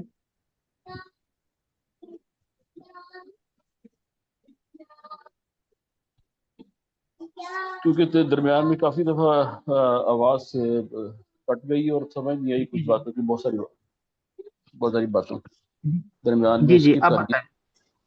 जी जी, ठीक है, मैंने भी चले। नेट का कनेक्शन चेंज किया है। अब आवाज आ रही है आपको? हाँ, अब बेहतर, अब बेहतर, अब बेहतर। Excuse me sir. जी हेलो। जी मैं जी। बस एक अर्ज ये करना चाह रहा हूँ सर, अगर आप थोड़ी आवाज़ की स्पीड स्लो कर लें। अर्ज यही है ताकि सर ना चीज़ों की समझ भी आ जाए क्लियरली, और आवाज़ भी सर फिर अच्छा ब्रेक नहीं होगी सर। ये आपसे रिक्वेस्ट है जनाब, हम्बल रिक्वेस्ट है। अच्छा, नहीं मैं तेज लग चल रहा हूँ, आपको लगा तेज चल रहा हूँ? सर आपके वर्ड्स बहुत तेज हैं, फिर उनकी समझ अच्छा नहीं आती। अच्छा। अच्छा चलिए, मैं उसको मुझे मैं सर बस ऐसे नॉर्मल, कोई मत, नवाज कोई इशू नहीं, कोई। अच्छा ठीक है। सुनील साहब, आपका क्वेश्चन हो गया? यस जी। जी आसिफ साहब। सर, पिछले स्लाइड्स पे आप बता रहे थे स्टेटस का, फाइलिंग स्टेटस जो होते हैं ना, सिंगल और मैरिड फाइलिंग जॉइंटली आ रहा। तो ये जो आपने स्क्रीनशॉट लिए हुए हैं, ये उनका कोई ऑर्डिनेंस है, कोई लॉ, कोई एक्ट के हैं, या आपने बनाए नोट्स ये? ये स्क्रीनशॉट है बुक्स के, बुक के जो आपको मिलेगी आपकी फी पेमेंट के ऊपर। आपके जो कोऑर्डिनेटर है जिन्होंने आपको एडमिशन दिया, जिनको आपने फी पे करके स्क्रीनशॉट भेजी थी, वो आपको ये बुक शेयर करेंगे। तो ये आपकी जब 100% फी पे हो जाएगी तो ये $300 की बुक होती है, ये आपको वो उसकी बुक शेयर करेंगे। ये अच्छा सर, उसके ये जो स्क्रीनशॉट। यूएसए में भी जो लॉ बना होगा इनकम टैक्स का, वो भी पब्लिश जी हुआ होगा ना, बिल्कुल। तो वो कहाँ अवेलेबल होता है? मतलब इनके आई से मिल जाएगा या? वो उनकी वेबसाइट पे आईआरएस के ऊपर पब्लिकेशन होती है, हर लॉ के ऊपर पब्लिकेशन होती है, इनका पब्लिकेशन का नंबर होता है जिसके ऊपर सही है। उसके बारे में एक्सप्लेनेशन सारी चीजें होती है वहां पे। तो वो आपको आईआरएस की पब्लिकेशन होती है, और वो मैं आपको हर जो भी चीज आगे बताऊंगा इंशाल्लाह वो उसके पब्लिकेशन का आपको रेफरेंस दूंगा, वहां से आप इसको देखेंगे। अच्छा सर, ये हर साल हमारे पाकिस्तान की तरह ये चेंजिंग करते हैं, या बस ये चलता है तो फिर चलता रहता है, या हर साल बदली होता रहता है इनका, अपडेट बार होता रहता है इनके पास? हर साल अपडेट होता है। जैसे फॉर एग्जांपल आपकी इन्फ्लेशन की वजह से आपकी स्टैंडर्ड डिडक्शन में चेंजेस आती हैं। फिर इसी तरह अभी 4 जुलाई को OBB B, one big beautiful bill के नाम से एक लॉ पास हुआ है जिसमें कुछ चीजें उन्होंने चेंजेस की हैं। तो हर साल चेंजेस आती हैं। वो जब खास तौर पे जिस टाइम पे ये इलेक्शन हो रहे होते हैं उस टाइम जो ये वादे किए होते हैं, फिर ये अकॉर्डिंगली चेंजेस आते हैं उनके अंदर। सर, ये चेंजेस जो इम्प्लीमेंट होते हैं, ये साल के बीच में होते हैं या फर्स्ट नहीं डेट के नहीं बाद नहीं, होते हैं सर? साल। देखिए ट्रम्प कब आया था? मैं हर साल तो पिछले साल आया था, जी हाँ, 2024 में आया था कि 23 में आया था? ठीक है ना, तो अब जाके वो बिल आया है। और ये सही है। बिल इंप्लीमेंट होगा 2025 की रिटर्न पे, यानी कि जो 2026 में आप 2025 की रिटर्न फाइल करेंगे उसमें एप्लीकेबल होगा। Okay sir, okay. ठीक है, थैंक यू सर। वेलकम। अच्छा जी, सलीम साहब आपका सवाल हो गया तो काइंडली हैंड डाउन कर लेंगे, आसिफ भाई आप भी काइंडली। जी सैयद नफीस अली साहब। अस्सलाम वालेकुम सर। वालेकुम सलाम। सर मेरा सवाल है वो स्टेट्स के बारे में। जो आपने फरमाया कि जैसे अगर एक बंदा न्यूयॉर्क में रहता है, फिर वो न्यू जर्सी जाता है जॉब के लिए ना, अपनी जॉब करता है, राइट? एक तो होती है जी जनरल जॉब्स, रेगुलर जॉब्स होती हैं कि वो अपना जा रहा है, 9 to 5 टाइप की जॉब्स कर रहा है, राइट? कुछ ऐसी जॉब्स होती हैं टेम्प्रोरी होती हैं, या इसके आप एग्जांपल ले लें, इसमें एक सेल टैक्स हो गया, एक इनकम टैक्स इन्वॉल्व हो गया, राइट? तो अब अब कुछ कुछ काम की नौयत वहाँ पे ऐसी भी होती है, जैसे मैंने देखा है कि कुछ लोग जस्ट एज एग्जांपल ले लें कि एग्जीबिशंस करते हैं। तो वो पूरे साल जो है ना, वो तकरीबन अमेरिका की 30 या 35 स्टेट्स में डिफरेंट लोकेशन में वो ट्रैवल करते हैं, फिर वहाँ पे एग्जिबिट करते हैं, फिर वहाँ पे वो सेल्स भी करते हैं, फिर वहाँ पे। तो इस तरह जो है वो ये जो सिनेरियो है इस तरह की चीज़ों में, क्योंकि तो उसमें ये चीज़ कैसे वो होगी, जैसे ये जो देखिए देखिए आप वहां पे जो स्टेट है ना वो खुद मुख्तार स्टेट। अगर आपने उस स्टेट में कोई अर्निंग की है जो कि उनकी थ्रेशोल्ड के हिसाब से लगती है, या आपकी कोई विदहोल्डिंग हुई है पेमेंट्स के ऊपर, तो फिर आप जब तक उस स्टेट की रिटर्न फाइल नहीं करेंगे आपको विदहोल्डिंग की रिफंड नहीं मिलेगी। ठीक है, अगर आपने वो विदहोल्डिंग हुई है, आपको आपने कुछ वहां पे कमाया है जिस मदद में आपने कुछ पेमेंट आपको विदहोल्ड करके पेमेंट मिली है, तो अगर आप उस स्टेट की रिटर्न फाइल करेंगे तो आपको विदहोल्डिंग के पैसे वापस मिल जाएंगे। आपने अगर थोड़ा थोड़ा छोटा छोटा चंक्स हर स्टेट में कमाया हुआ तो आपको हर स्टेट की रिटर्न फाइल करना पड़ेगी। हर स्टेट के लॉज डिफरेंट है, वो फिर देखा जाएगा अकॉर्डिंगली कि वो उसमें वो लॉ में एप्लीकेबल है कि नहीं है, उस स्टेट की रिक्वायरमेंट है कि नहीं। ये स्टेट टू स्टेट वेरी करता है, ये एक बहुत लंबा टॉपिक है। लंबा टॉपिक राइट। चलिए ठीक है, क्योंकि फिर ये बात तो काफी लंबी हो जाएगी। तो हाँ, क्योंकि 50 स्टेट है, मैं हर स्टेट का तो आपको नहीं बता पाऊंगा ना। नहीं, स्टेट का तो आप बता नहीं पाएंगे। एक जनरल सा आइडिया है कि एक बंदा जो है वो मूव हाँ हाँ करता है, हाँ, उसके लिए वो तो वो यही आप है ना, हर वो एक से डिपेंड, ज्यादा स्टेट्स हाँ को उसको हैंडल करना, ये तो काफी वो उसके फिर लिए। डिपेंड करेगा। हाँ, डिपेंड करेगा ना कि एक तो आपने जो ये सिनेरियो बनाया, ये एक once in a blue moon scenario है, हर कोई तो इस तरह नहीं करेगा ना। दूसरा ये कि ये जो है डिपेंड करेगा कि उस स्टेट की रिक्वायरमेंट के मुताबिक। अब जैसे आप फॉर एग्जाम्पल आप एग्जाम्पल दे रहे हैं सर्कस की, एक कंपनी है जो सर्कस चलाती है, वो कभी किसी स्टेट में गई, कभी किसी स्टेट में गई है, आप इस तरह की बात कर रहे हैं ना जैसे। तो अब नहीं, अगर वो एग्जीबिशंस उतना है, होती है मुख्तलिफ, जी, या हाँ सर्कस हो मैं, गया, एक्स हाँ वाई जेड कुछ भी है। जी जी, कुछ भी हो गया, तो ये फिर देखना पड़ेगा कि उस स्टेट की रिक्वायरमेंट्स क्या है, लॉज क्या है उस स्टेट के मुताबिक, तो फिर उसके हिसाब से देखा जाएगा। अगर आप लेकिन सेल उसमें फिर टैक्स, आप जी जी, सेल्स टैक्स की रिक्वायरमेंट अलग है, sales tax is different from income tax. अच्छा, उसके सेल्स लिए करेगा तो सेल्स में, जी वो जी, different, that is different thing, वो दैट इज डिफरेंट थिंग, उसके लिए अलग लॉज है, सेल्स टैक्स के अलग लॉज है, वो सिर्फ स्टेट डील करती है, उसमें फेडरल इन्वॉल्व नहीं है, उसका अच्छा पोर्टल भी अलग अच्छा। तो जिस स्टेट में उसकी सेल टैक्स करेगा और इनकम टैक्स जो है वो फिर वो फिर आप वो उसका थोड़ा है। सा। इनकम टैक्स, हाँ इनकम टैक्स आपका फेडरल और स्टेट दोनों का जाएगा, वो आपका सॉफ्टवेयर के थ्रू जाएगा। लेकिन जो सेल्स टैक्स है, सेल्स टैक्स डिफरेंट होता है, उसमें आपका जो उसका बोर्ड ऑफ स्टेट जो है आपका, उसका रेवेन्यू का जो वेबसाइट होती है हर वेबसाइट की, डिपार्टमेंट ऑफ रेवेन्यू के नाम से ना, जिस तरह फ्लोरिडा है तो एफडोर के नाम से होगी, यानी Florida department of revenue. Ludhiana है तो एल्डोर होगी, लुधियाना डिपार्टमेंट ऑफ रेवेन्यू, या एलडीआर होगी, लुधियाना डिपार्टमेंट ऑफ रेवेन्यू, इस तरह करके उसको नाम दिया जाता है। तो वो हर स्टेट की डिफरेंट होती है, उसके ऊपर जाके आप उनकी रिक्वायरमेंट पढ़ते हैं कि जिस स्टेट पे कब होना रजिस्टर जरूरी है और कब आपको डी रजिस्टर होना जरूरी है, और फिर आपको उस तब से उसकी फाइलिंग करना होती है कि वो क्वार्टरली करेंगे, मंथली करेंगे, या ईयरली करेंगे। वो एक डिफरेंट टॉपिक है, ये आगे चला जाएगा, ये अब अभी हम क्लास की बात करेंगे इसके बाद मजीद अभी बात, ठीक है। ठीक है सर। तो और सर इनकम टैक्स के बारे में। इनकम टैक्स तो आपने जिस स्टेट में इनकम कमाई है आपको उस स्टेट को टैक्स देना है उसका। अब ये डिपेंड करता है कि वो कितनी इनकम टैक्सेबल है, कितनी आपकी नॉन टैक्सेबल है। फॉर एग्जाम्पल जैसे मैंने आपको बताया कि आपका जो है स्टैंडर्ड डिडक्शन के बारे में मैंने आपको बताया कि अगर आपकी स्टैंडर्ड डिडक्शन फॉर एग्जाम्पल से आप सिंगल और 14,600 से कम कमा रहे हैं, तो आपको स्टेट की क्या कहते हैं अपना डबल फेडरल की रिटर्न फाइल करने की जरूरत नहीं है। इसी तरह हर स्टेट की भी अपने अपनी रिक्वायरमेंट्स हैं कि भाई अगर आप फॉर एग्जाम्पल से इतना आपका स्टैंडर्ड डिडक्शन इतना अलाउ है, इससे ऊपर अगर आप कमाएंगे तो आप रिटर्न फाइल करेंगे, इससे ऊपर नहीं कमाएंगे तो आप रिटर्न फाइल नहीं करेंगे। सेम ओके ओके कॉन्सेप्ट है, ओके। लेकिन हर अमाउंट में फर्क आ सकता है। मुमकिन है न्यूयॉर्क में वो 14,600 ही हो, न्यू जर्सी में वो 15,000 हो। ठीक है सर, थैंक यू। हाँ, लेकिन अगर आपको कोई विदहोल्डिंग हो गई है, फॉर एग्जाम्पल आपने कोई ऐसी सर्विसेज वहां पे दी थी कि जब आपने जब जब उस बंदे ने आपको पेमेंट करते वक्त आपकी विदहोल्डिंग की है और जमा करा दिए, और आप रेजिडेंट किसी और स्टेट के थे, तो फिर आपने अगर उस विदहोल्डिंग के पैसे वापस लेने हैं तो फिर आपको उस स्टेट की रिटर्न फाइल करना पड़ेगी ताकि आपको वो रिफंड मिल सके। जी जी ठीक है सर, ठीक है, थैंक यू। ठीक, जी मोहम्मद अली खान। सॉरी सर, बीच में कनेक्शन डिस्टर्ब हो गया था। मेरा क्वेश्चन वही है कि मेरी वेबसाइट है ह्यूस्टन में, मैं इसको ऑपरेट कर रहा हूँ और 50 स्टेट्स में मैं सेल कर रहा हूँ, तो हर स्टेट का सेल्स टैक्स लाइसेंस मुझे लेना होगा? अगर आपकी एक सेल उस स्टेट की जो रिक्वायरमेंट है उससे क्रॉस कर जाती है फिर लेना पड़ेगा।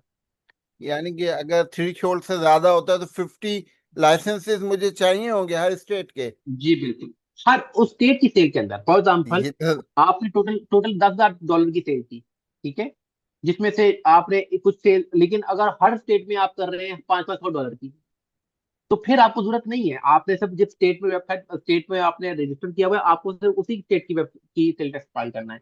लेकिन अगर आप सेल कर रहे हैं $1 लाख की, और हर स्टेट में आप $10,000 की सेल कर रहे हैं, और वो स्टेट के अंदर रिक्वायर्ड है कि जी अगर आप $6,000 से ऊपर सेल करेंगे तो आपको रजिस्टर होना जरूरी है, तो फिर आप उसी स्टेट में रजिस्टर्ड होंगे जिसमें आप 6,000 या उसको जो थ्रेश होल्ड दिया होगा कि भाई इस स्टेट में इतनी सेल करेंगे तो आपको रजिस्टर होना है, फिर आपको होना पड़ेगा। तो सर ये तो बहुत बड़ी डॉक्यूमेंटेशन हो जाएगी वेबसाइट्स को ऑपरेट करने के लिए, या जैसे हम अमेजोन पे काम करते हैं तो अमेजोन अमेजोन। इसलिए आपका सेल टैक्स खुद ही पे करता है, आपको पे करने की जरूरत नहीं अच्छा, होती। अच्छा, हमें उसका लाइसेंस लेने की जरूरत नहीं होगी फिर। आप सिर्फ अपनी रेजिडेंट स्टेट का लाइसेंस लेते हैं, जिस स्टेट में आपने रजिस्टर की होती है वेबसाइट एलएलसी, फिर अच्छा, आप उस अच्छा, स्टेट अच्छा। का दूसरा लाइसेंस। दूसरा क्वेश्चन सर ये था कि मैं ह्यूस्टन में रहता हूँ, वहीं जॉब करता हूँ, लेकिन मेरा एक बिजनेस न्यूयॉर्क में है और मेरी रेंटल इनकम तीसरी स्टेट से आ रही है। तो फिर ये तीनों का टैक्स मर्ज होके होगा, अलग अलग होगा और फिर रीइंबर्स्ड होगा? जी बिल्कुल ऐसे, ये तीनों स्टेट की आप रिटर्न फाइल करेंगे और फिर उसके हिसाब से आपका टैक्स की लायबिलिटी बनेगी, यानी और कि किसी स्टेट में रिफंड बिजनेस आएगा, और किसी में लायबिलिटी। इंडिविजुअल दोनों एक साथ करना पड़ेगा? जी बिल्कुल, वो आपका सॉफ्टवेयर ऑटोमेटिकली कर देगा, आपको कुछ एडिशन करने की जरूरत नहीं है, आपने बस स्टेट बतानी है। Thank you. ठीक। नबी सिंह साहब, आपका सवाल अगर हो गया तो हैंड डाउन कर लीजिए। आबिद खान साहब, आप सवाल कीजिए। सॉरी, आबिद खान साहब नहीं, जी, miss Tahira Arshad Sheikh.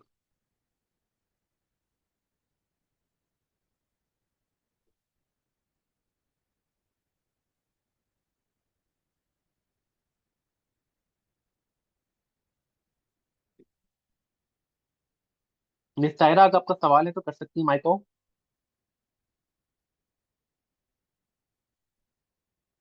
Realme RMX 3521।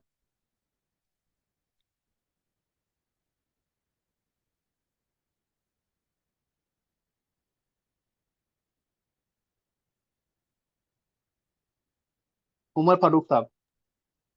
Sir मुझे बस ये कंफर्म करना था, ये जो अभी सवालात हो रहे हैं अभी, तो इन सब के जवाब इस स्लाइड्स में है ना सारे? और अगर ऐसा है तो ये कब तक मिल जाएंगी स्लाइड? स्लाइड आपको आपकी क्लास के बाद मिल जाती होती है, आपके मैंने कोऑर्डिनेटर्स को शेयर कर दी है स्लाइड्स, वो आपको लेक्चर्स का लिंक शेयर जहाँ पे करेंगे उसके साथ आपको स्लाइड भी मिल जाएगी। अच्छा, क्योंकि वो पहले लेक्चर की रिकॉर्डिंग तो शेयर हो गई, लेकिन स्लाइड्स तो जो है वो अभी तक नहीं आई है, तो बस यही कंफर्म कर रहा था। अच्छा, उसमें मैं फिर उनको रिक्वेस्ट कर देता हूँ, आमिर साहब को, क्योंकि आमिर साहब को मैंने शेयर कर दी थी स्लाइड, मैं उनको नहीं, दोबारा भी स्लाइड रिक्वेस्ट। मौजूद है sir, sorry to interrupt, slide मौजूद है ग्रुप में, चेक कीजिए, कल आई थी। अच्छा, अच्छा मुमकिन चले, है वो मैं शायद किसी डबल और चेक ग्रुप कर में लूँ। ऐड हो। नहीं तो आप एक काम करें, आपके जो कोऑर्डिनेटर हैं जिनको आपने फीस पे किया या जिन्होंने आपको ये लिंक शेयर किया, आप उनसे कहें कि मुझे स्लाइड शेयर कर दे कल के ग्रुप। चले ठीक है सर, मैं उनसे बात कर। ओके। रियलमी आपका सवाल है तो कर सकते हैं, अदरवाइज मैं फिर कंटिन्यू करता हूँ आगे।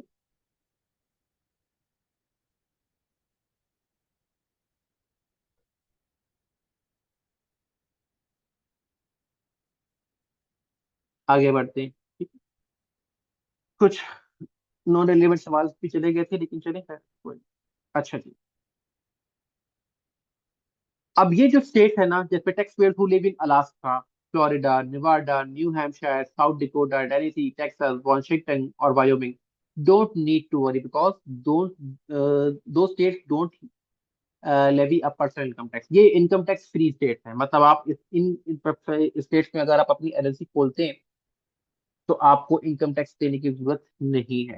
अगर आप पाकिस्तान में बैठे हुए हैं और आप बाहर यूएस में काम करना चाह रहे हैं, तो ये वो स्टेट्स हैं जो यूजुअली आपके लिए जो है ना प्रेफरेबल होंगी, क्योंकि आपको फिर इन स्टेट का टैक्स नहीं देना पड़ेगा। लेकिन अगर आप न्यूयॉर्क में खोलते हैं, लुधियाना में खोलते हैं एलएलसी, तो फिर आपको स्टेट की भी रिटर्न फाइल करना जरूरी पड़ती है, तो इसलिए लोग इन स्टेट को प्रेफर करते हैं जहाँ पे इनको इनकम टैक्स ना देना पड़े। अच्छा जी, उसके बाद है जी आपका 1040 का।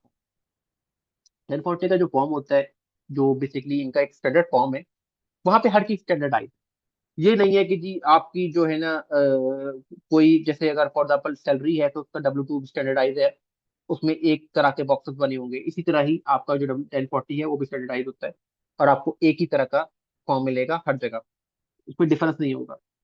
तो उसमें आप, अगर आप सीनियर सिटीजन हैं, आप 65+ हैं, तो फिर आपको 1040 SR का फॉर्म फाइल करते हैं, इसमें क्योंकि बड़ा बड़ा लिखा होता है, थोड़ा सा क्लियर वर्जन होता है, वहां पे 2 की जगह 3 पेजेस के ऊपर ये फॉर्म चला जाता है। अगर आप नॉन रेजिडेंट है तो आप 1040 NR का फॉर्म फाइल करते हैं, उसमें आपको लिमिटेड चीजें फाइल करने की जरूरत होती है।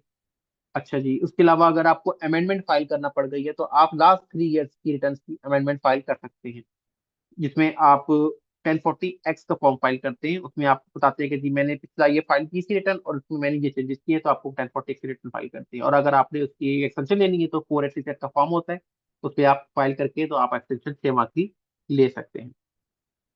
आगे चल के हम ये फॉर्म भी देखते हैं कि ये फॉर्म कैसा है। मैंने वैसे आपको कल लिंक शेयर किया था देखने के लिए, लेकिन चले खैर मैं भी आपको दोबारा दिखा देता हूँ कि ये किस तरह का फॉर्म।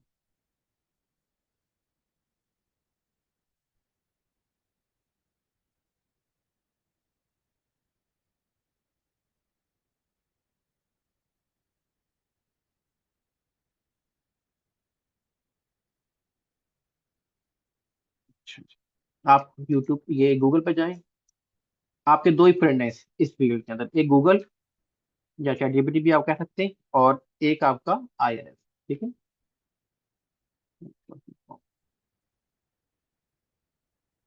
ये आप वेबसाइट पे देखेंगे, आपको फॉर्म मिल जाएगा। ठीक है, हमेशा कोशिश करें IRS की वेबसाइट से ही फॉर्म डाउनलोड करें, वहीं पे ही देखें, और दूसरी वेबसाइट को ना देखें। ये देखें, ये आपकी टैक्स रिटर्न का फॉर्म है, जो कि आपका ऑटोमेटिकली फिल हो जाता है जब आप सॉफ्टवेयर यूज करते हैं। अदरवाइज आप मैन्युअली फिल करना चाहते हो आप कर सकते हैं। ठीक है, इसमें अब आपका नाम आ जाता है, आपका एड्रेस आ जाता है, सोशल सिक्योरिटी नंबर आ जाता है, स्पाउस का सोशल सिक्योरिटी नंबर आ जाता है, फिर आपने फाइलिंग स्टेटस कौन सा चर्च चूज करना है, ये फाइलिंग स्टेटस आपके पास शो हो रहे होते हैं। अगर आपकी डिजिटल करेंसी है तो आप यस करेंगे, अगर नहीं है तो आप नो करेंगे। फिर इसी तरह स्टैंडर्ड डिडक्शन आप जो ले रहे हैं, फिर आपके डिपेंडेंट्स कौन से हैं, कितने बच्चे हैं, कौन कौन डिपेंडेंट है, उनकी सोशल सिक्योरिटी नंबर क्या है, रिलेशनशिप क्या है, बच्चा चाइल्ड है, अदर डिपेंडेंट है। फिर यहाँ से आपका इनकम शुरू होती है, सैलरी इनकम W2 की कौन सी है, और उसके अलावा टिप्स कितनी आई, टिप्स सब खत्म कर दी उन्होंने, जिस तरह अभी न्यू बिल आया है 2025 में, जब आप करेंगे तो शायद नहीं हो, 26 में सॉरी।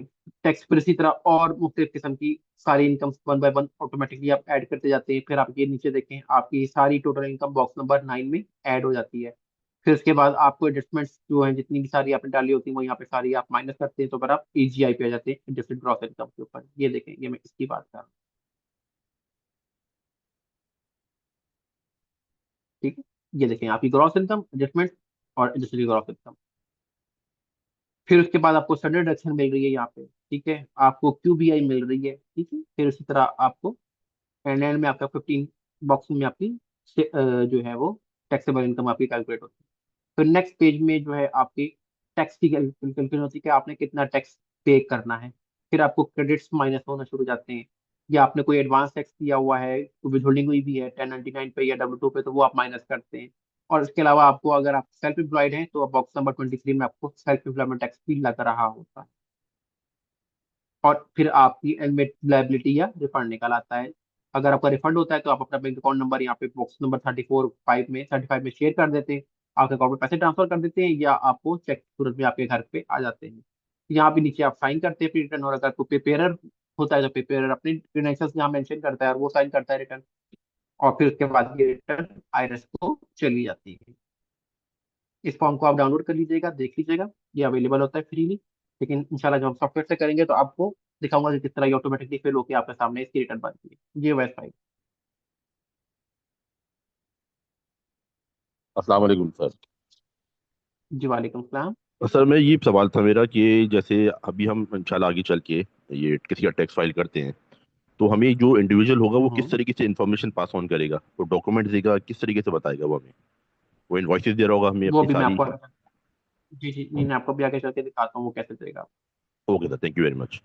नेक्स्ट हमने वही डिस्कस करना। ठीक है? अच्छा जी, ये भाई आपके सवाल का जवाब। पहले तो मैंने आपको बताया ना कि जी 1040 SR NR और X में क्या फर्क होता है।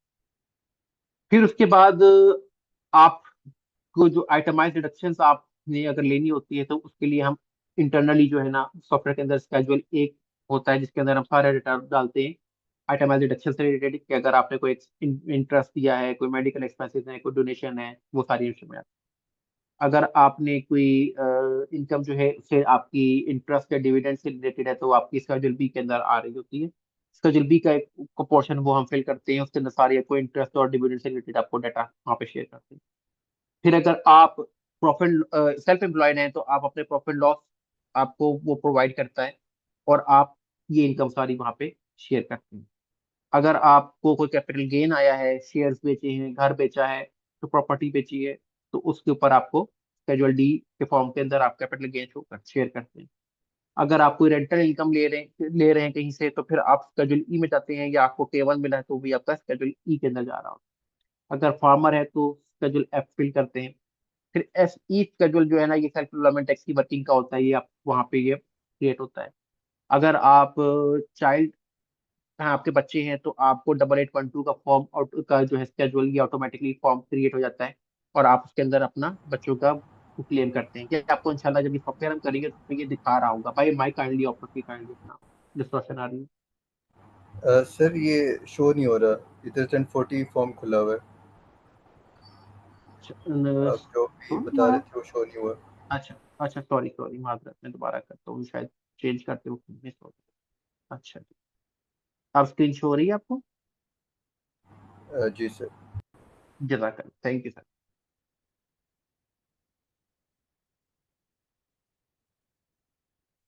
अच्छा जी, ये मैं आपको बता रहा था 1040 के फॉर्म से, ठीक है, उसके बारे में कि 1040 का आपका मेन फॉर्म होता है जिस पर इंडिविजुअल रिटर्न बनती है। सीनियर रिटर्न के लिए 1040 एसआर होता है जो एज 65 ईयर ओल्डर होते हैं। जो नॉन रेजिडेंट होते हैं जैसे पाकिस्तान में बैठे हुए हैं और वहाँ पे यूएस में अर्न कर रहे हैं तो वो 1040 एनआर फाइल करते हैं। फिर अगर आपने अमेंडमेंट करनी है किसी प्रीवियसली टैक्स फाइल रिटर्न की तो आप 1040 एक्स फाइल करते हैं। स्केड्यूल ए में आपकी आइटमाइज डिडक्शन आ रही होती है। स्केड्यूल बी में आपकी जो इंटरेस्ट इनकम या डिविडेंड इनकम है वो सारी रिपोर्ट होती है। स्केड्यूल सी में आपका सेल्फ एम्प्लॉयमेंट इनकम रिपोर्ट होती है। स्केड्यूल डी में आपकी कैपिटल गेन रिपोर्ट होता है। स्केड्यूल ई में आपकी रेंटल इनकम या K1 आ रहे होते हैं। स्केड्यूल एफ में आपकी फार्मर है तो आपकी फार्मिंग इनकम रिपोर्ट होती है। स्केड्यूल एस जो है वो सेल्फ एम्प्लॉयमेंट टैक्स का होता है, वो ऑटोमेटिकली क्रिएट होता है जब आप अपनी इनकम ऐड करते हैं तो वो स्केड्यूल एस में कैलकुलेट हो जाता है, बनना शुरू हो जाता है ऑटोमेटिकली आपके सेल्फ एम्प्लॉयमेंट टैक्स की कैलकुलेशन की। लेकिन इंशाल्लाह जब हम रिटर्न करेंगे ना, वहां पे आपको ये मैं दिखाऊंगा वन बाय वन सारे स्केड्यूल्स भी और फॉर्म पे। अभी तो सिर्फ आपको एक इंट्रोड्यूस के लिए आपको दिखा रहे हैं कि ये सारे फॉर्म जो है इंशाल्लाह हम देखेंगे उसके अंदर पढ़ेंगे, तो अभी आप परेशान ना होइएगा, ये फॉर्म वन बाय वन आपको मैं सारे दिखाऊंगा। फिर इसी तरह अगर आप चाइल्ड टैक्स क्रेडिट क्लेम कर रहे हैं तो डबल ऑटोमेटिकली आपका 8812 का फॉर्म क्रिएट हो जाता है सॉफ्टवेयर के अंदर। उसके अंदर आपकी डिटेल सारी बच्चों की आ रही होती है कि भाई ये चाइल्ड टैक्स है, उसका ये क्रेडिट है, उसका ये बना हुआ है। फिर उसके बाद अब जो भाई ये सवाल किया था कि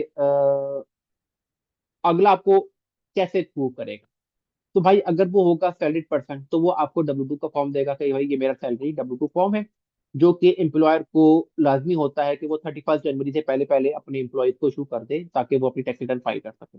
तो आपकी अगर उसकी सैलरी या वेजेस होंगी तो वो आपको W2 फॉर्म देगा। अगर वो उसने कोई 1099 फॉर्म जो है ना, ये मुख्तलिफ तरह के फॉर्म होते हैं, हर तरह के फॉर्म डिफरेंट फॉर्म होते हैं जिसमें आप मुख्तलिफ इस तरह की इनकम रिपोर्ट हुई होती है। जिसमें सबसे पहले होता है नॉन एम्प्लॉय कंपनसेशन NEC। अगर आप कोई कंसल्टेंसी कर रहे हैं, आप किसी कंपनी को कोई सर्विसेज दे रहे हैं, तो वो आपको 1099 NEC फॉर्म इशू करेंगे।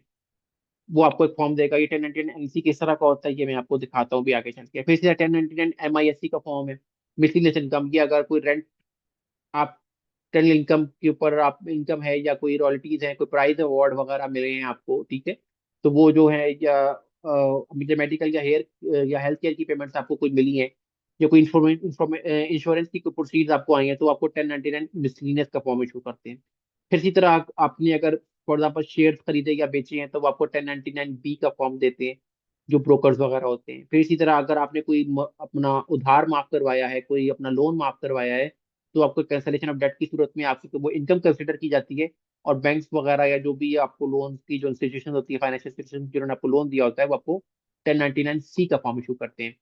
फिर अगर आपको कोई डिविडेंड मिला है कहीं से तो वो आपको 1099 DIB का फॉर्म इशू करते हैं। अगर आपको कोई गवर्नमेंट की तरफ से कोई पेमेंट आई है, जैसे आपको कोई अनएम्प्लॉयमेंट कंपनसेशन मिली है या आपको कोई रिफंड वगैरह मिला है, तो वो आपको 1099G का फॉर्म देते हैं। अगर आपकी कोई इंटरेस्ट इनकम आई है तो आपको 1099 का फॉर्म इशू करते हैं। अगर आपने जो है अगर आप अमेजोन पे काम कर रहे हैं या ईबे पे काम कर रहे हैं और आपकी पेपॉल के अंदर पेमेंट्स जो आ रही होती हैं, उसके लिए आपको 1099 का फॉर्म इशू किया जाता है। ये इनकम का फॉर्म होता है, ये बेसिकली प्रूफ होता है कि आपको इतने पैसे सेल्स के मद में आपके अकाउंट में आए हैं। तो अगर आप अपनी इनकम छुपाएंगे तो यहाँ से आप पकड़े जाएंगे। तो अगर आपने फॉर एग्जाम्पल से अमेजोन में अगर $10,000 की सेल की है तो आपको 10,000 या उससे ऊपर की सेल शो बतानी पड़ेगी। अगर आप 9,000 की सेल बताएंगे तो आपको फौरन ऑडिट खुल जाएगा, क्योंकि आपका 1099 शो कर रहा होगा 10,000 की सेल है, जबकि आप करोगे 9,000 की सेल है, तो वहां पे आप पकड़े जाएंगे। तो अगर आपको 1099 का फॉर्म अमेजोन वालों को अगर आते हैं तो इनका ध्यान रखना है कि हमने भी सेल 1099 के मुताबिक ही शो करनी है या फिर हमने 1099 ठीक करवाना है, इनकेस के अगर उसमें गलत मेंशन है। फिर इसी तरह अगर आपको कोई IRA की तरफ से कोई डिस्ट्रीब्यूशन आती है, कोई एंटिटीज आती है, कोई रिटायरमेंट वगैरह का, तो वो आपको 1099 इशू करते हैं। फिर इसी तरह अगर आप हेल्थ सेविंग अकाउंट से कोई पैसे निकलवाते हैं आपको, तो आपको 1099 SA फॉर्म शुरू करते हैं। और अगर आप सोशल सिक्योरिटी बेनिफिट ले रहे हैं, जैसे पाकिस्तान में UBI होता है, वहाँ पे सोशल सिक्योरिटी कहलाती है, तो आपको SSA 1099 इशू किया जाता है। ये सारे वो फॉर्म्स हैं जो इंशाल्लाह हम वन बाय वन डील करेंगे, और हर फॉर्म को है कि हम इनकम एंट्री कैसे होती है वो हम देखेंगे। मैं आपको भी फॉर द टाइम भी सब दिखाने के लिए दिखा देता हूँ कि ये किस तरह के फॉर्म होते हैं। जैसे फॉर एग्जाम्पल सबसे पहले हम 1099 हम W2 देखते हैं। पहले W2 किस तरह होता है, क्या आप गूगल पे W2 लिखें और आप इमेजेस पे जाएं तो आपको W2 की शक्ल नजर आ जाएंगी। ये देखें जी, ये आपका W2 होता है, ये आप खोल लेते हैं।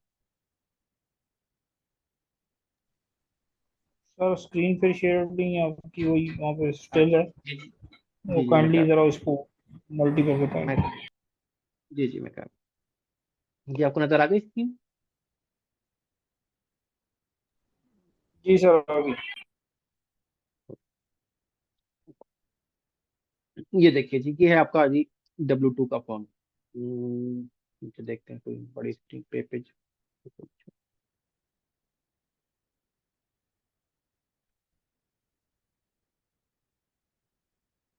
कोई और खोल लेते हैं। यहाँ पे तो पूरा दिखा रहा है।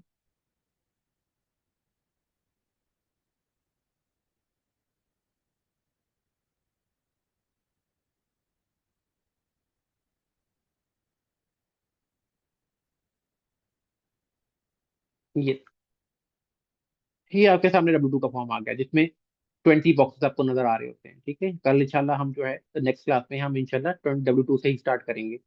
उसमें आपके जो फर्स्ट 14 बॉक्सेस होते हैं ये आपके फेडरल से रिलेटेड होते हैं, और 15 ऑनवर्ड्स आपकी स्टेट से रिलेटेड होते हैं। तो उसमें इसी तरह आप देखेंगे आपको सब W2 में आपको 20 बॉक्सेस नजर आ रहे होंगे, जिसमें स्टार्ट में आपका जो है DM में आपका वो कंट्रोल नंबर होगा, उसकी जरूरत नहीं होती आपको। फिर आपका C में आपका एम्प्लॉयर नंबर आ रहा होगा, एम्प्लॉय का नेम, उसका एड्रेस आ रहा होता है। ई में आपका जो है एम्प्लॉय का नेम आ रहा होता है। फिर आपका B में जो है वो आपके एम्प्लॉय की ID आ रही होती है, जो कि EIN नंबर होता है। फिर A में आपका एम्प्लॉय का SSN नंबर मेंशन हो रहा होता है। फिर W बॉक्स नंबर 1 में आपकी वेजेस आ रही होती हैं, फिर उसके ऊपर जो विदल्ट किया हुआ टैक्स आपका वो बॉक्स 2 में शो होता है। फिर बॉक्स 3 में आपकी सोशल सिक्योरिटी वेजेस की, जिसके ऊपर सोशल सिक्योरिटी कैलकुलेट हुई है, मे बी वो ज्यादा हो सकती है। ठीक है, वो आगे डिपेंड करेगा कि वो बॉक्स नंबर 12 से रिलेटेड मामला होते हैं, उसमें प्लस माइनस हो सकता है। ये बॉक्स नंबर 1 और 3 में अमाउंट में फर्क आ सकता है। तो वो आप आगे 6.2% के हिसाब से आप देखेंगे कि वो सोशल सिक्योरिटी की विद होल्डिंग हुई भी है। फिर इसी तरह मेडिकेयर में अगर आप देखेंगे तो उसमें 1.45% के हिसाब से विद होल्डिंग हुई होती है। और फिर इसी तरह आगे और बॉक्सेस चलते जाते हैं। फिर बॉक्स 12 में जो आपको एडिशनल प्रोडक्ट्स मिल रहे होते हैं, कोई आपको हेल्थ इंश्योरेंस भी है या आपको कोई 401k चल रहा है, तो वो डिटेल सारी बॉक्स नंबर 12 में मुख्तलिफ तरह के ऑप्शन आ रही होती है। फिर इसी तरह 15 स्टेट से फिर आपका स्टेट की डिटेल शुरू आती है कि वो स्टेट में कौन सी है, उसका एम्प्लॉयर का ID नंबर क्या है, और उसने आपने कितनी वेजेस दी हैं और कितनी वेजेस आपकी विद होल्डिंग की है, वो सारी आपकी वहाँ पे आपको 16 और 17 में आप देख सकते हैं। तो ये आपको W2 मिलता है सैलरी की सूरत में। जी जी, निशान साहब आपका सवाल है कोई? निशान नवाज साहब। जी मेरा क्वेश्चन है, लेकिन वो रिगार्डिंग है 1099 NEC, तो आप ये दे दें मैं उसके भी बाद NSC बता पे आता दीजिए। हूँ, NEC पे आता हूँ। जी जी, मैं NSC पे आता हूँ, फिर मैं आपसे सवाल लेता थैंक यू। हूँ। तो ये स्टैंडर्ड W2 का फॉर्म होगा। ये आपको शायद ये हॉरिजॉन्टल है तो वो वर्टिकल है तो हॉरिजॉन्टल फॉर्म में भी मिल सकता है।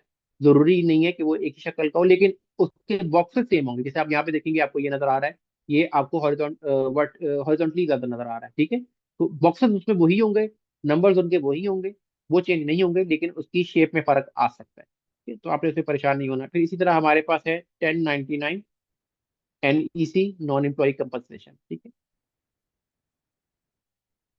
ये आपको मिलता है। इसमें अगर आप देखना चाहें तो इसको देख सकते हैं।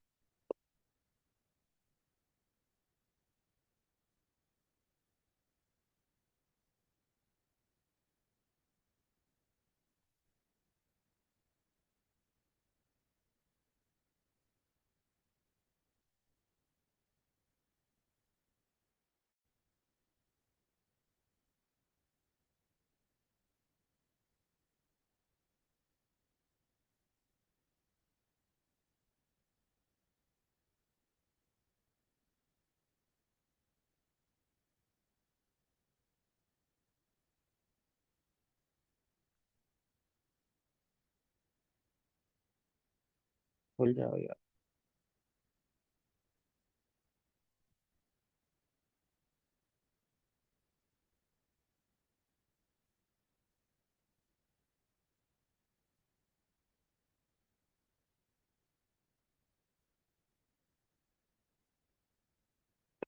ये देखिए, कि 1099 NC का फॉर्म है, जिसमें पेयर की इंफॉर्मेशन, रेसिपिएंट की इंफॉर्मेशन, उसका नेम, एड्रेस, बॉक्स नंबर 1 में कितनी कंपनसेशन की, ठीक है, फिर उसके बाद बॉक्स नंबर 4 में कितनी विद होल्डिंग की। यूजुअली बॉक्स नंबर 1 और 4 ही आपके इंपॉर्टेंट होते हैं, लेकिन आपको फिल सारे करने होते हैं अगर उसमें कोई डाटा हो तो। अदरवाइज यूजुअली बॉक्स नंबर 1 में ही आता है। 1099 पे विद होल्डिंग मोस्ट प्रोबेबली 99% नहीं हो रही होती, बहुत कम केसेस होते हैं जिसपे विद होल्डिंग हुई होती है। ये आपका 1099 NC का फॉर्म है। ये सर आपका सवाल था, इस मुतालिक भी सब कर सकते हैं। अच्छा, नॉर्मली 1099 सी जो है ना, किसी डिपार्टमेंट की तरफ से भी इशू होकर आपकी कंपनी को रिसीव होता है। उसमें जो उन्होंने अमाउंट पे की होती है वो उसमें मेंशन होती है। तो इसका क्या मतलब है?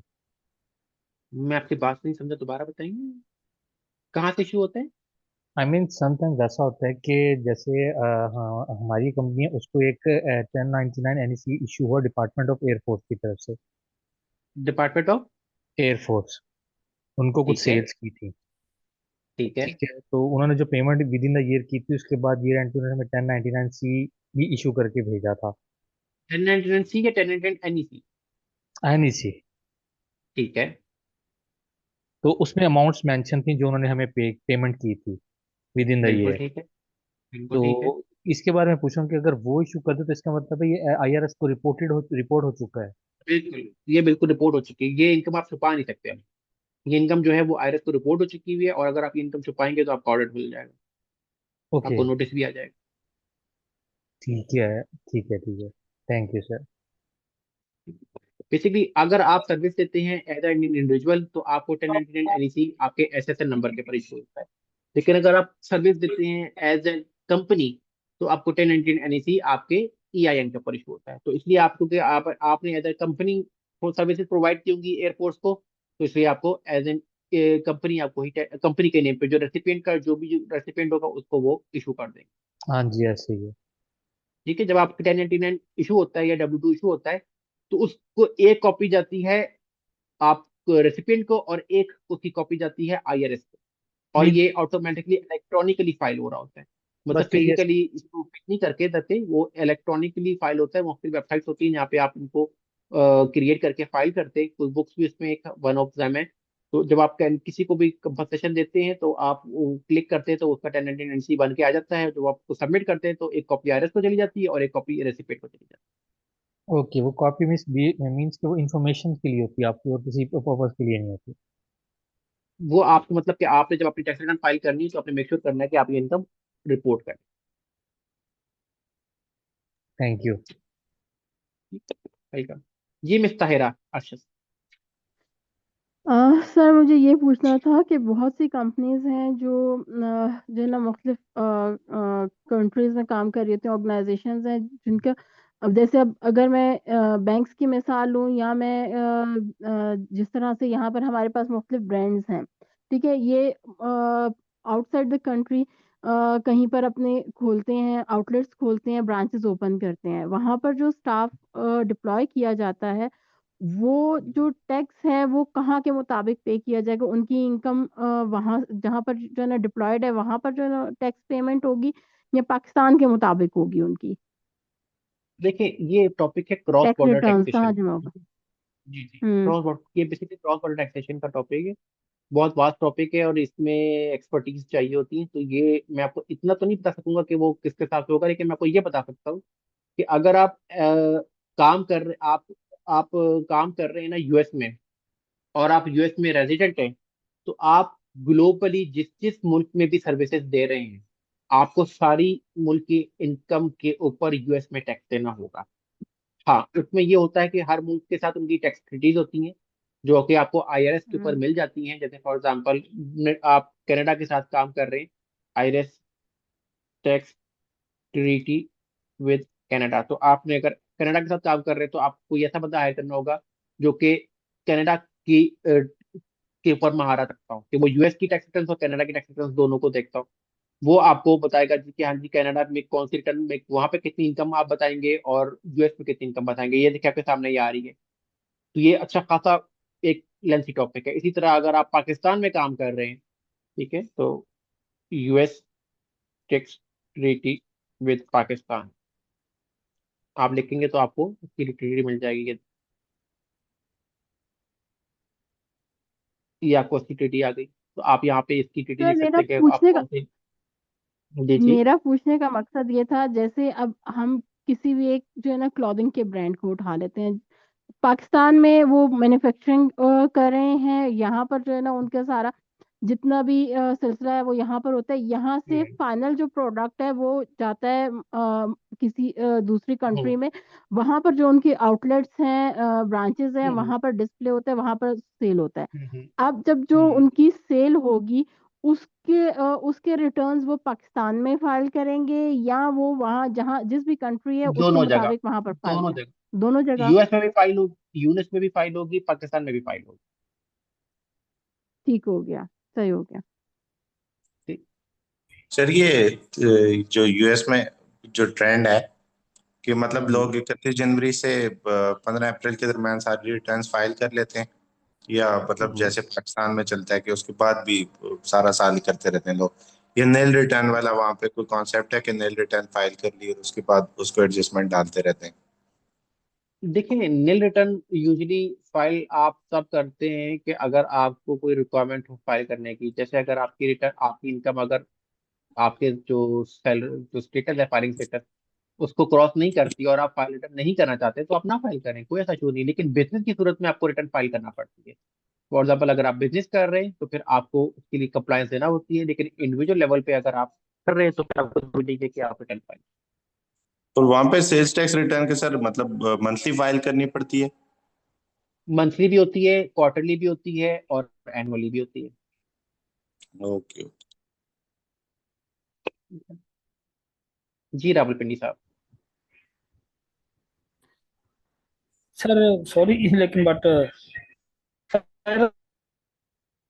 जो सवाल कर रही थी ना उसके हवाले से मैं, मेरा चूंकि थोड़ा सा एक्सपीरियंस है, मेरे पास क्लाइंट्स में कुछ ऐसे लोग हैं जो इंटरनेशनली वहाँ बाहर से यहाँ आए हैं या यहाँ से बाहर गए हैं, तो हम लोग उनकी टैक्स रिटर्न्स जो है ना वो सेपरेटली करते हैं, और उसमें हम लोग स्पेसिफिकली जियोग्राफिकल इनकम देखते हैं। जो कैलकुलेशन हम लोग कर रहे होते हैं जियोग्राफिकली, पाकिस्तान में अगर मिसाल के तौर पर पाकिस्तान में ब्रांच है, एक दुबई में ब्रांच है, तो पाकिस्तान की हम जो टोटल इनकम पाकिस्तान की उसको एज पर पाकिस्तान, और जो दुबई की है वो एज पर दुबई। फिर जब हम ग्रुप अकाउंट्स बनाते हैं और ग्रुप टैक्स रिटर्न जब में जा रहे होते हैं, उस वक्त वो एडजस्टमेंट एज पर ट्रीटीज जो होता है ना वो उस तरह कर रहे होते हैं हम लोग। बिल्कुल। ये मेरा ख्याल, आई जी गेस बिल्कुल ऐसे ही। This will help a lot in understanding that concept. जजाकल्ला। जी मोहम्मद अली खान साहब। सर मैंने लास्ट क्लास में एक क्वेश्चन आपसे किया था, आपने कहा था दोबारा याद दिलाइएगा कि मेरी एक नॉन रेजिडेंट कंपनी है एलएलसी सिंगल मेंबर यूएसए में, और क्या मैं उससे अपनी सैलरी भी ड्रॉ कर सकता हूँ, जबकि मैं रेजिडेंट नहीं हूँ यूएसए का, सिर्फ आना जाना रहता है, लेकिन कंपनी रजिस्टर्ड है यूएसए में। हाँ, लेकिन आप क्या एसएसएन होल्डर हैं? नहीं, मैं एसएसएन होल्डर नहीं हूँ, मैं ईटीएन नंबर है मेरे पास कंपनी रजिस्ट्रेशन का, नॉन रेजिडेंट का के तौर पे। हाँ, तो लेकिन क्या वो मैं अपनी हाँ, लेकिन नहीं, उस सूरत में आप नहीं कर सकते सैलरी ड्रॉ, अगर अनलेस कि आपके पास एसएसएन नंबर हो। एसएसएन नंबर होगा तो आप सैलरी ड्रॉ कर सकते हैं। अगर आपके पास एसएसएन नहीं है, आईटीआईएन नंबर है, तो फिर आप 1099 एनईसी लेंगे अपनी सर्विसेज तो के बदले में। अच्छा, यानी कि मेरे पास आईटीएन नंबर है तो भी नहीं कर सकता ना? आईटीआईएन के बदले में आप 1099 एनईसी लेंगे उनसे, कि आपने उनको सर्विसेज दी है, उसके बदले को 1099 एनईसी शो करेंगे। आप सैलरी नहीं ले सकते। आपकी वो जो सर्विसेज होंगी ना, उनको एज अ सर्विसेज के तौर पे लिया जाएगा, कंसल्टेंसी सर्विसेज के तौर पे लिया जाएगा, और आपको वो 1099 एनईसी शो करेंगे। अच्छा, सर्विसेज से मुराद ये कि अगर मैंने वहाँ मैनेजमेंट में कोई टाइम लगाया या इस हाँ, किस्म की जो कोई भी है। एक्टिविटी की, तो उसका सर्विसेज के तौर पे मैं ले सकता हूँ। जी बिल्कुल है सर, तो उसका 1099 कोई, एनईसी की आपको मिलेगा। अच्छा, तो उसका कोई वो इशू कौन करेगा? मैं ही इशू करूंगा अपने आप को? नहीं नहीं नहीं, हाँ, अगर आपकी कंपनी है तो आप अपने आप को ही इशू करेंगे। अच्छा, और उसका कोई टैक्स ब्रैकेट वगैरह होता है? नहीं, नहीं नहीं, ये अगर यही। आपने $400 से ऊपर सर्विसेज दी हैं तो आप उसके लिए अगेंस्ट इशू करेंगे। अच्छा अच्छा, और उसको 1099 के तौर पे उसको शो करना पड़ेगा, टैक्स देना पड़ेगा जी उस जी पे? जी, नहीं, टैक्स अच्छा देना नहीं पड़ेगा, मतलब आपको टैक्स देना पड़ेगा। आपके नाम पे अगर इशू होती है और आप अपनी 1040 एनआर फाइल करेंगे, तो उसमें फिर आपको 1099 एनईसी इंक्लूड करेंगे, और फिर उसके अकॉर्डिंगली आप टैक्स देंगे, अगर वो इफेक्टिवली करेक्टेड इनकम की मद में आ रहा हो। यानी कि कंपनी का टैक्स भी दूंगा और इंडिविजुअल अपना आईटीआईएन के तौर पे भी बिल्कुल। दूंगा? जी बिल्कुल। बिल्कुल, अच्छा लेकिन अगर आपके सिंगल मेंबर एलएलसी है, सिंगल मेंबर जी। एलएलसी है, तो फिर आप 1040 एनआर सिंगल रिटर्न ही फाइल करेंगे, फिर आपको वही होगा, फिर आप अलग से नहीं करेंगे, फिर आपको अलग से करने की जरूरत नहीं है। देखिए, आप अच्छा, सिंगल 1040 मैं। एनआर जब आप फाइल कर हाँ, जब आप 1040 एनआर फाइल करते हैं, तो उसमें आप अपनी बिजनेस इनकम भी शो करते हैं, सारी इनकम आपके अंदर शो करते हैं। तो वो फिर आपके लिए कंफ्यूजन का बायस बनेगी, फिर आप सैलरी नहीं ले सकते। आप जब सेल्फ एम्प्लॉयड हैं, तो फिर आप सैलरी नहीं ले सकते उसके अंदर, फिर आप, क्योंकि वो आप ऑलरेडी जो है, वो आपका अपना बिजनेस है, उसमें आप सैलरी नहीं ले सकते। अच्छा अच्छा, नहीं, जैसे आपने अभी फरमाया कि 1099 सी सर्विसेज हाँ की वो हाँ, डिमांड कर अगर आप सकता हूँ मैं? किसी और कंपनी को सर्विसेज दे रहे हैं, तो आप 1099 एनईसी लेंगे। अच्छा, अगर आप अपनी अपनी कंपनी को नहीं कंपनी कर चला सकते? अपनी कंपनी को नहीं कर सकते आप। अच्छा, लेकिन अभी अपनी तो सर कंपनी से आपने आप, कहा था कि 1099 फॉर्म अगर आप सिंगल मेंबर हैं तो आप खुद ही अपने आप को नहीं नहीं इशू नहीं, कर मैं वही सकते बता हैं। रहा हूँ। और नहीं, वही मैं बता रहा हूँ ना, बीच में आपकी बात में, बीच में थोड़ा सा कंफ्यूज हो गया था। अगर आपने अपनी सर्विसेज किसी और कंपनी को दी हैं, तो वो आपको 1099 एनईसी देंगे, लेकिन अगर आपकी अपनी कंपनी है, सिंगल मेंबर एलएलसी है, तो आप अपने आप को 1099 एनईसी नहीं दे सकते, ना आप अपने आप को सैलरी दे सकते। अच्छा, तो यानी कि मैं पर्सनल टैक्स अपना जो है वो फाइल नहीं कर सकता आप टेन दूसरे अल्फाज? टेन फोर्टी 1040 एनआर फाइल करेंगे, उसमें आपकी अपनी बिजनेस इनकम सारी जाएगी, अच्छा, उसमें आपकी पर्सनल इंडिविजुअल। रिटर्न भी जाएगी, आपकी सेल्फ एम्प्लॉयड इनकम उसी के अंदर जाएगी सारी, अच्छा, उसी में इंडिविजुअली जो जाएगी, आपने। अलग से नहीं कर जी, सकते? अलग से नहीं जाएगी। ये नहीं होगा कि आप अपनी रिटर्न अलग फाइल करेंगे, बिजनेस की रिटर्न अलग फाइल करेंगे, ऐसा नहीं होगा। तो आपकी टेन उस फोर्टी सूरत में। एनआर की एक ही रिटर्न जाएगी, 1040, जिसके अंदर कैजुअल सी में आप बिजनेस बिजनेस का अपना प्रॉफिट लॉस डालेंगे। अच्छा अच्छा, तो इस सूरत में मुझे आईटीआईएन नंबर लेने की जरूरत तो नहीं पड़ेगी ना? तो लेना पड़ेगा ना, अगर आप अपनी इनकम फाइल करनी है, तो अपनी बिजनेस इनकम रिटर्न फाइल करनी है, तो आपको 10 आईटीआई चाहिए होगा, तो आप 1040 एनआर फाइल करेंगे। अच्छा, बिजनेस इनकम के लिए तो ईआईएन चाहिए होगा ना सर? ईआईएन तो आपका नंबर है ना, जो जिस तरह पाकिस्तान में आप एनटीएन नंबर लेते हैं, उस तरह वो आप फेडरल पे रजिस्टर होने के लिए ईआईएन नंबर लेते हैं। जी जी, वो तो ठीक है, बिजनेस के लिए मैं लेता हूँ ना। बिजनेस जी के लिए जी लेते जी। हैं, लेकिन जो आप सिंगल मेंबर एलएलसी है, उसको डिसरिगार्डेड एंटिटी कहते हैं। यानी कि उसका अलग से कोई फॉर्म नहीं है, वो आप अपनी पर्सनल टैक्स रिटर्न के अंदर ही उस इनकम को इंक्लूड करके फाइल करते अच्छा अच्छा, तो वो किस तरह फाइल होगी? इसी तरह जो आप बता रहे हैं या इसको कोई अलग तरीके कार हैं। मैं होगा? आपको इसकी इसकी पूरी एक क्लास होगी, जिसके अंदर मैं आपको दिखाऊंगा कि आप कैसे अच्छा, फाइल करेंगे। चल चल, thank you sir, thank you.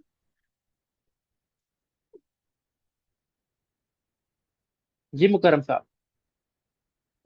Ji sir, कल भी मैंने क्वेश्चन रेज किया था, मेरे ख्याल टाइम शॉर्ट होने की वजह से आप आंसर नहीं कर पाए, कि ये कोर्स कंप्लीट करने के बाद एज ए सर्विस प्रोवाइडर इसका स्कोप क्या है? लाइक हम क्लाइंट हंट करेंगे, कहाँ से क्लाइंट मिलेगा, और उसकी कास्ट क्या हम्म, होगी क्लाइंट हंट करने देखिए, ये जो आप कोर्स करेंगे तो आप इस काबिल होंगे कि आप किसी भी सीपीए फर्म को, या पाकिस्तान में अगर आप रहते हैं तो बीपीओ फर्म्स को आप अपनी सर्विसेज दे सकते हैं। तो मैं आपको सबसे पहला मशवरा ये दूंगा कि ये कोर्स करने के बाद आप कोशिश करें कि आपको यूएस में कोई सीपीए हायर करता है, वेल एंड गुड, आप सीपीए को भी सर्विसेज दें एज अ टैक्स प्रिपेयर। और अगर आप यूएस में नहीं फाइल करते तो आप पाकिस्तान में जो बीपीओ फर्म्स है जिन्होंने बाहर यूएस में अपने ऑफिस खोले हुए हैं और पाकिस्तान से वो मैन पावर यूज कर रहे हैं, तो एज अ बीपीओ फर्म आप उनके वो आपको हायर करते हैं, जिसमें आप उनको टैक्स रिटर्न की प्रॉपर्टी और ये दूसरी सर्विसेज दे रहे होते हैं।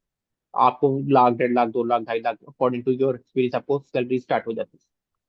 आपको हमारा पहला मशवरा यही होगा कि आप थोड़ा सा एक्सपीरियंस गेन करें, मुख्तलिफ सिनेरियो से गुजरें। पाकिस्तान में भी जो चार्टर्ड अकाउंटेंट बनता है वो भी 3.5 साल किसी फर्म में लगा के फिर ही आगे बढ़ता है।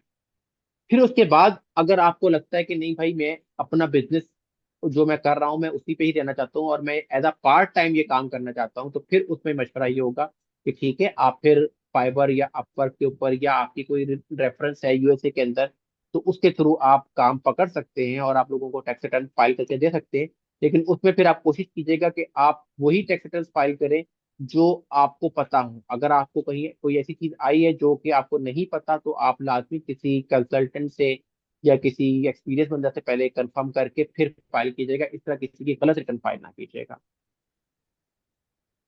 जी सर, थैंक ठीक है, इसमें इंशाल्लाह मैं आपको कोर्सेज जो आपको सिनेरियोज कराऊंगा, वो उसमें आपको कोशिश मेरी ये होगी कि जो 90% ऑफ द कॉमन सिनेरियोज है ना, वो आपको मैं सारे गुजार दूंगा। उसमें ये होगा कि आप mostly of the tax return आप कर सकेंगे। लेकिन लेकिन फॉर एग्जाम्पल, अगर किसी के कॉम्प्लिकेटेड सिनेरियोज आते हैं, तो उस सूरत में मैं आपको मशवरा ये दूंगा कि आप लाजमी किसी कंसल्टेंट से के साथ, बेशक आप मुझसे ही गाइडेंस ले लें, मैं आपके साथ अवेलेबल होगा, तो जी जी, गाइडेंस लेके आप फाइल कीजिएगा, ऐसे फाइल ना कीजिएगा। ठीक हो गया सर, थैंक यू। ठीक। जी अयाज साहब।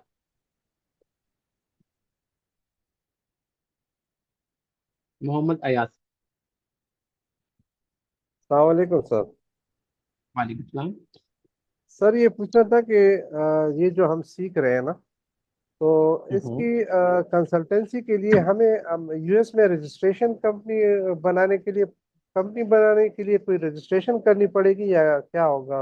इसके लिए थोड़ा सा वैसे देखिए, क्वेश्चन।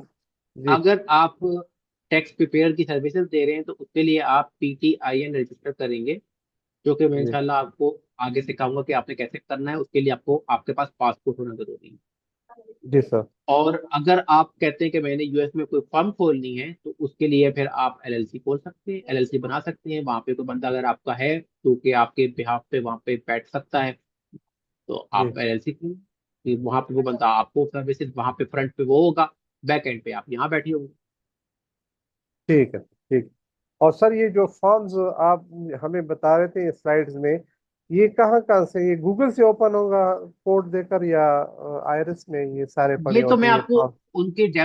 उनके डेमो दिखा रहा था कि इस शक्ल में इस तरह के फॉर्म्स होते हैं। जो क्लाइंट होगा जी। वो आपको अपना फॉर्म खुद देगा, 1099 अच्छा एनईसी अच्छा, आपको ठीक। देगा, W2 आपको देगा, वो आप कहीं से डाउनलोड नहीं कर सकते। हाँ, आपने देखना है, स्टडी करना है, तो गूगल पे पहले मिल सकते हैं कि किस शक्ल के होते हैं, उसमें कितने बॉक्सेस होते हैं और बॉक्स में जी क्या जी, क्या इन्फॉर्मेशन होती है, तो वो आप देख सकते हैं। थैंक यू सर, बहुत शुक्रिया। वेलकम। जी हसनैन रजा साहब।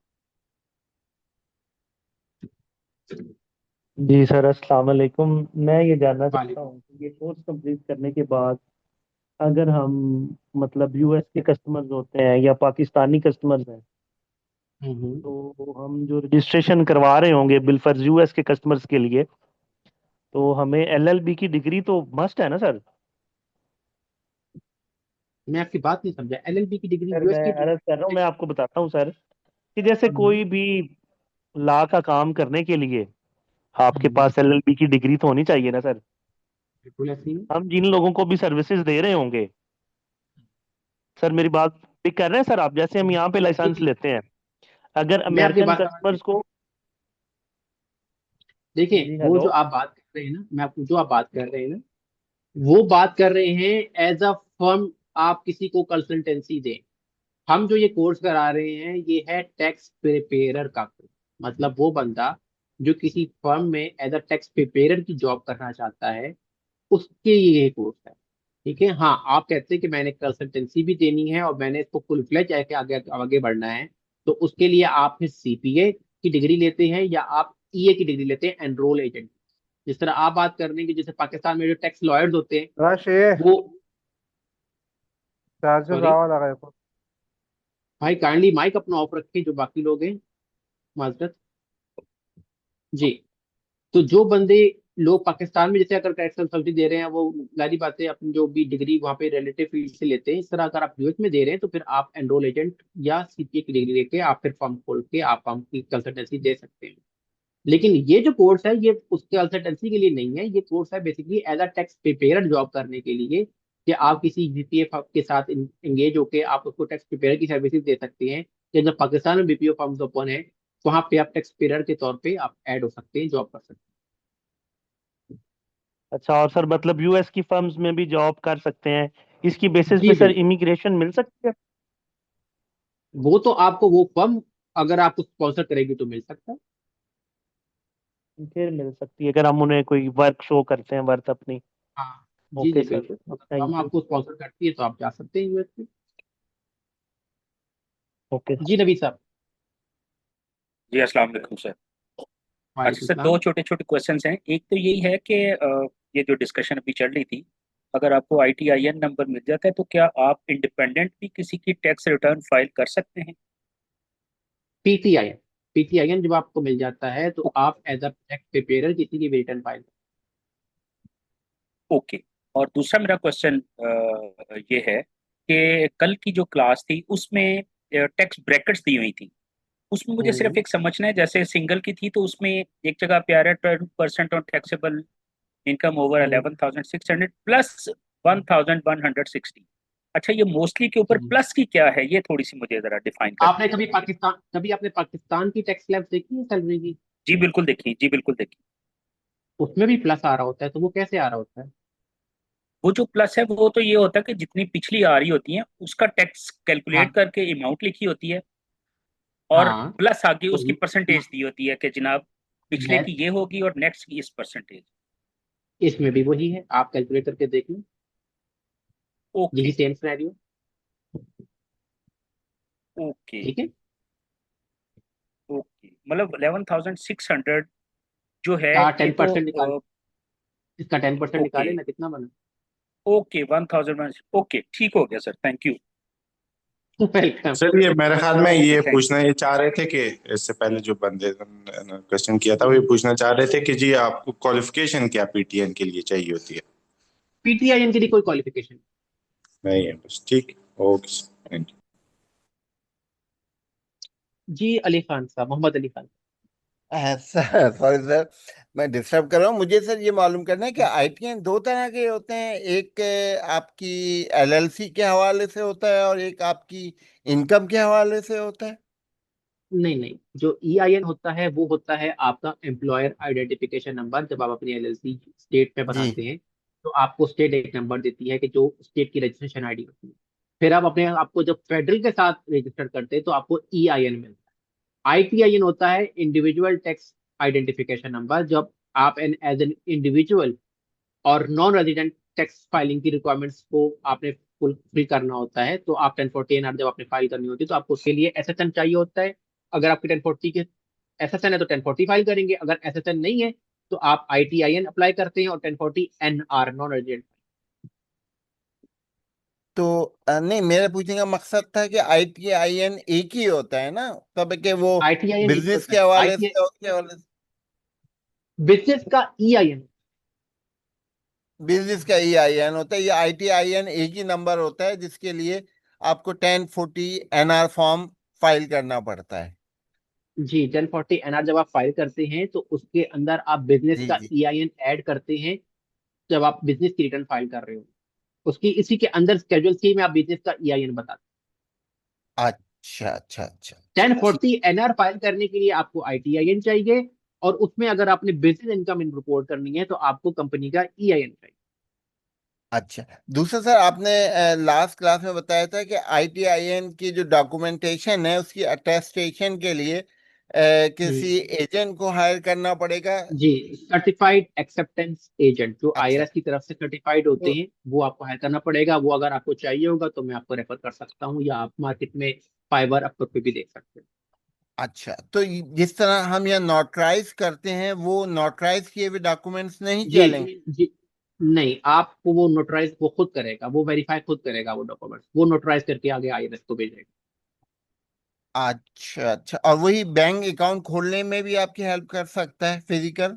बैंक अकाउंट खोलने के लिए आपको आईटी एजेंट चाहिए होता है, लेकिन आपको वहां पे फिजिकली मौजूद होना जरूरी है। अच्छा, ठीक है सर, थैंक यू।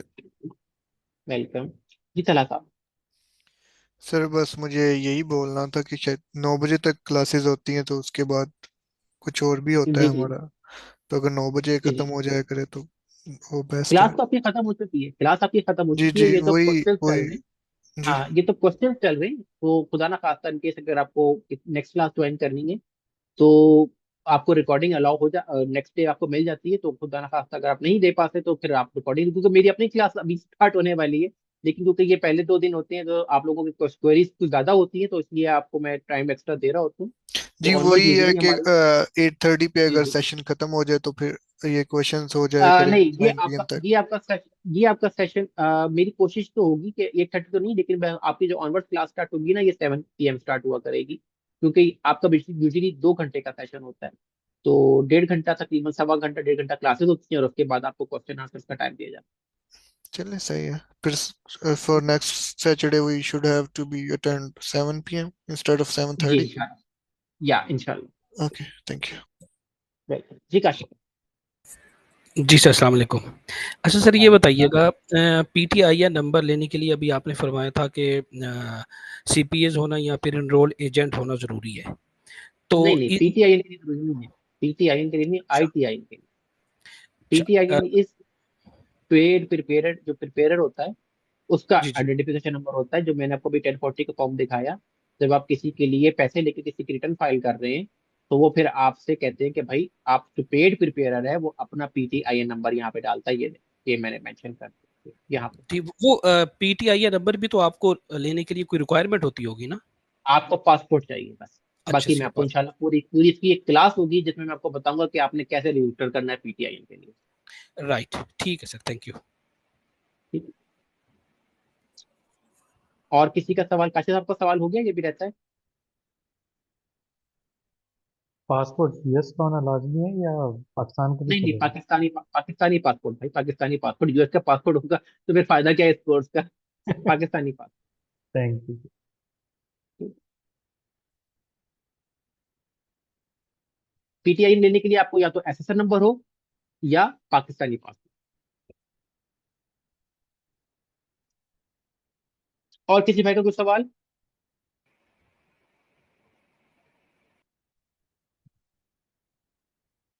चले इंशाल्लाह फिर आपकी अब नेक्स्ट क्लास नेक्स्ट वीक होगी 7 बजे, इंशाल्लाह पूरी कोशिश की क्लास स्टार्ट करवा दूं मैं आपकी। और उसमें इंशाल्लाह हम जो है टैक्स रिटर्न कैसे बनती है सैलरीड पर्सन की वो बनाएंगे, पहले अकाउंट बनाना सीखेंगे कि अकाउंट कैसे बनेगा सॉफ्टवेयर के लिए।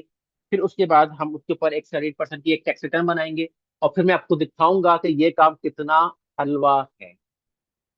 आपकी सर रहमी एक में जो आखिरी क्वेश्चन है। इंफ्रास्ट्रक्चर हमारी। जी जी, ये आपने कहा बैंक अकाउंट के लिए वहां पे फिजिकल प्रेजेंस लाजमी होती है?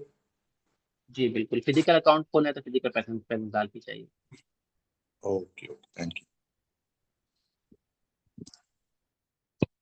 तो इंशाल्लाह कल हम जब नेक्स्ट क्लास वेलकम। में रिटर्न करेंगे तो फिर आप देखेंगे कि ये बहुत ही आसान है। जो अभी आपको लग रहा है कि इतना मुश्किल है, इतना मुश्किल इंशाल्लाह नहीं होगा आपके लिए। मैं हर चीज इंशाल्लाह आसान कर दूंगा कि आपको उस पर ज्यादा मेहनत करनी होगी तो वो सिर्फ आपको रिसर्च के ऊपर करनी होगी। हाँ, बाकी आपको टैक्स रिटर्न फाइलिंग के मुताबिक और इन्फॉर्मेशन जो लेनी है उसके लिए आपको रिसर्च करनी होगी, लेकिन जो टैक्स फाइलिंग होगी वो मैं आपको बिल्कुल ईजी कर दूंगा। आपको सिर्फ ये पता होना चाहिए कि आपको टैक्स फॉर्म कौन सा अवेलेबल है और वो आपने कहाँ डालना है, तो वो मैं आपको इंशाल्लाह गाइड करूंगा। फिर आप देखेंगे कि ये कितनी आसान है और आपको इसमें कोई हार्ड साइंस नहीं। जी मोहम्मद अली खान साहब। हाँ सॉरी सर, एक क्वेश्चन है। मुझे ये मालूम करना है कि सर फिजिकल बिजनेस अकाउंट में और रिमोटली जो हम खोलते हैं डिजिटल बिजनेस अकाउंट, हम्म उसमें कोई हम्म, फर्क है या दोनों सेम से बिल्कुल सेम? फर्क है, बिल्कुल बिल्कुल फर्क है। जिस तरह पाकिस्तान में जैज कैश और मिजान बैंक अकाउंट में फर्क है, इस तरह वहां पे भी। तो इसका मतलब है कि फिजिकल बैंक अकाउंट ज्यादा सेफ है बिल्कुल रिकॉर्ड। अच्छा बिल्कुल अच्छा। तो वो किसी वक्त भी बंद हो सकता है आपका रिमोटली जो बिल्कुल आप डिजिटल अकाउंट बिल्कुल खोलते हैं। बिल्कुल ऐसे ही। और उसमें अगर हैवी ट्रांजैक्शंस हो या अमाउंट हो तो बंद होने की सूरत में वो भी जाता है। ऐसे ही है, वो आपसे फिर मजीद डॉक्यूमेंटेशन रिक्वायर करते हैं, या आपका दिल करता है तो बंद कर देते हैं। जिस तरह आपका ये वाइस का अकाउंट है, ये अगर आप पाकिस्तान के आईपी से चलाएंगे तो बंद हो जाएगा। पेपॉल नहीं चलता पाकिस्तान की आईपी के ऊपर, ठीक है, तो ये तंग करते हैं। हाँ, पेनियर जो है वो चलता है, लेकिन अगर कुछ डॉक्यूमेंटेशन वो मांगे और आप ना दे पाए, जैसे ITIN की रिक्वायरमेंट तो मांग लेते हैं, या आपसे EIN मांग लेते हैं और आप नहीं दे पाते तो वो बंद कर देते हैं।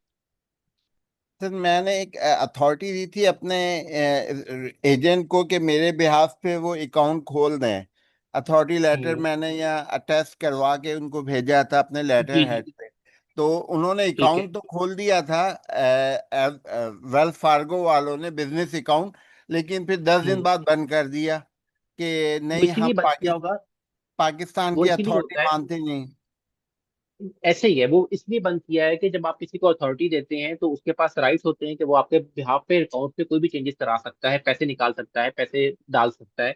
तो वो आप वो इस तरह अलाउ नहीं करते। वो इसलिए चाहते हैं कि आप खुद वहां पे आए, ITIN नंबर लेके, फिर आपको फिजिकली वो आपको प्रेजेंट की आपकी वेरिफिकेशन करते हैं, आपका पासपोर्ट वगैरह चेक करते हैं, फिर उसके बाद आपका अलाउ करते लेकिन उन्होंने तो खोल दिया था ना सर, क्योंकि मैंने हैं। खोल दिया अथॉरिटी था, दी थी खोल अपने वो देते लेटर हैं, हेड पे। खोल वो बिल्कुल वो खोल देते हैं, लेकिन बाद में फिर वो बंद कर देते हैं, जिस तरह आपके साथ अभी हुआ है।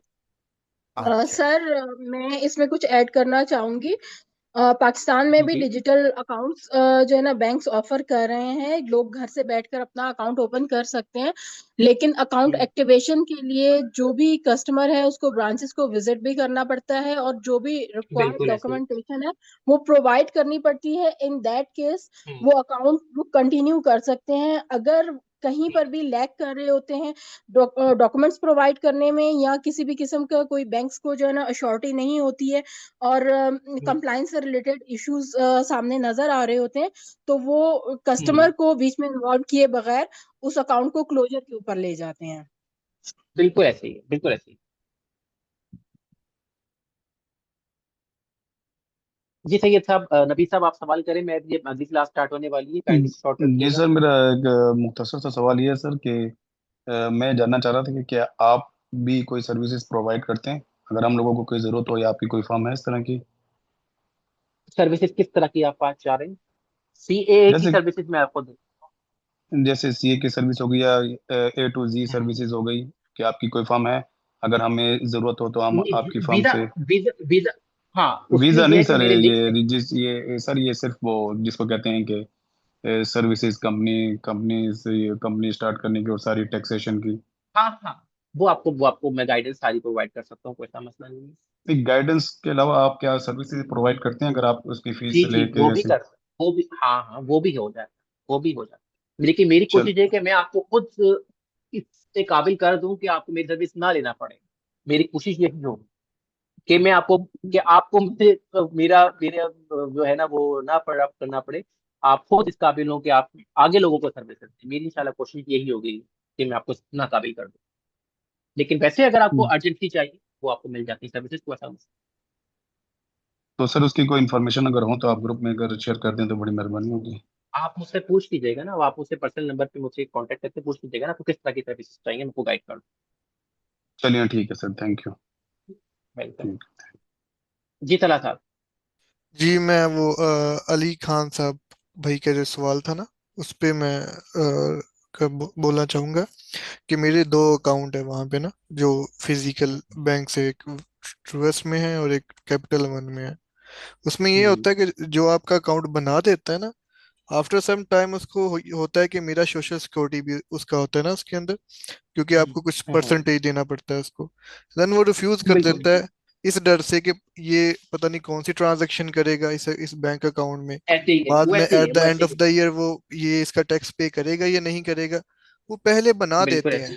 वो कि वो आपका ऐसे ही है, वो आप दोस्ती होती है, बिल्कुल तो वो बाद में खुद ही बंद बिल्कुल करवा देते हो, आपको बोलते हैं कि बैंक ने बंद कर दिया। ऐसा होता ये है। ऐसे ही है, बिल्कुल। बिल्कुल ऐसे जी ही है। ये जो है ना, इजाद लैब वाले भी बना के दे रहे हैं। अब ये मुझे नहीं पता कि वो कर रहे हैं कि नहीं कर रहे हैं, लेकिन वहां पे भी वो भी यही कर रहे होते हैं कि वो आपसे पार्टनरशिप में कुछ परसेंटेज ऐड करवाते हैं, और फिर उसके बाद वो आप उनको as an responsible party show करते हैं, और फिर वो जाके आपको आपका अकाउंट खोल देते हैं। लेकिन बाद में, क्योंकि जाहिर बात है वो रिस्पॉन्सिबल पार्टी होते हैं, रिस्पॉन्सिबल पार्टी का मतलब ये है कि कल को कोई भी एक्शन होगा लीगली तो वो उनके खिलाफ लिया जाएगा। और अब उनको नहीं पता कि आपके अकाउंट में क्या ट्रांजेक्शन हो रही है, तो ये मामला होते हैं कि अक्सर लोग जाके बैक एंड पे चुपचाप आपके जाके अकाउंट क्लोज करवा देते हैं कि भाई मेरे मैं इस बंदे का लायबल नहीं हूँ, या मैं मजीद का पार्टनर नहीं रहा हूँ, तो आप मेरी तरफ से जो है ना अकाउंट क्लोज कर दें, मैं मजीद इसका रिस्पॉन्सिबल नहीं हूँ। तो ये चीज भी हो सकती है, बिल्कुल आप सही कह रहे हैं। तो अगर आपको कोई ऐसी चलिए, सर्विसेज दे रहा है तो आप उसकी पासपोर्ट इंश्योरेंस ले लीजिए। पासपोर्ट के अलावा मतलब नॉर्मली जैसे पाकिस्तान में मतलब पुलिस क्लियरेंस सर्टिफिकेट्स वगैरह, ये ऐसी कोई चीजें पीटीएन के लिए ये चीजें भी चाहिए होती हैं, सिर्फ पासपोर्ट ही रिक्वायरमेंट है? जस्ट पासपोर्ट चाहिए होगा। ओके। ठीक है। ओके, मुझे भाई इजाजत दीजिएगा, मेरी अगली क्लास शुरू हो चुकी है। आप, अल्लाह ताला आपको अपने जुबान में रखे, अपना और अपने गिरदोनवा के लोगों का ख्याल रखिएगा, मुझे दुआ में याद रखिएगा। इंशाल्लाह नेक्स्ट क्लास में मुलाकात होती है। अल्लाह।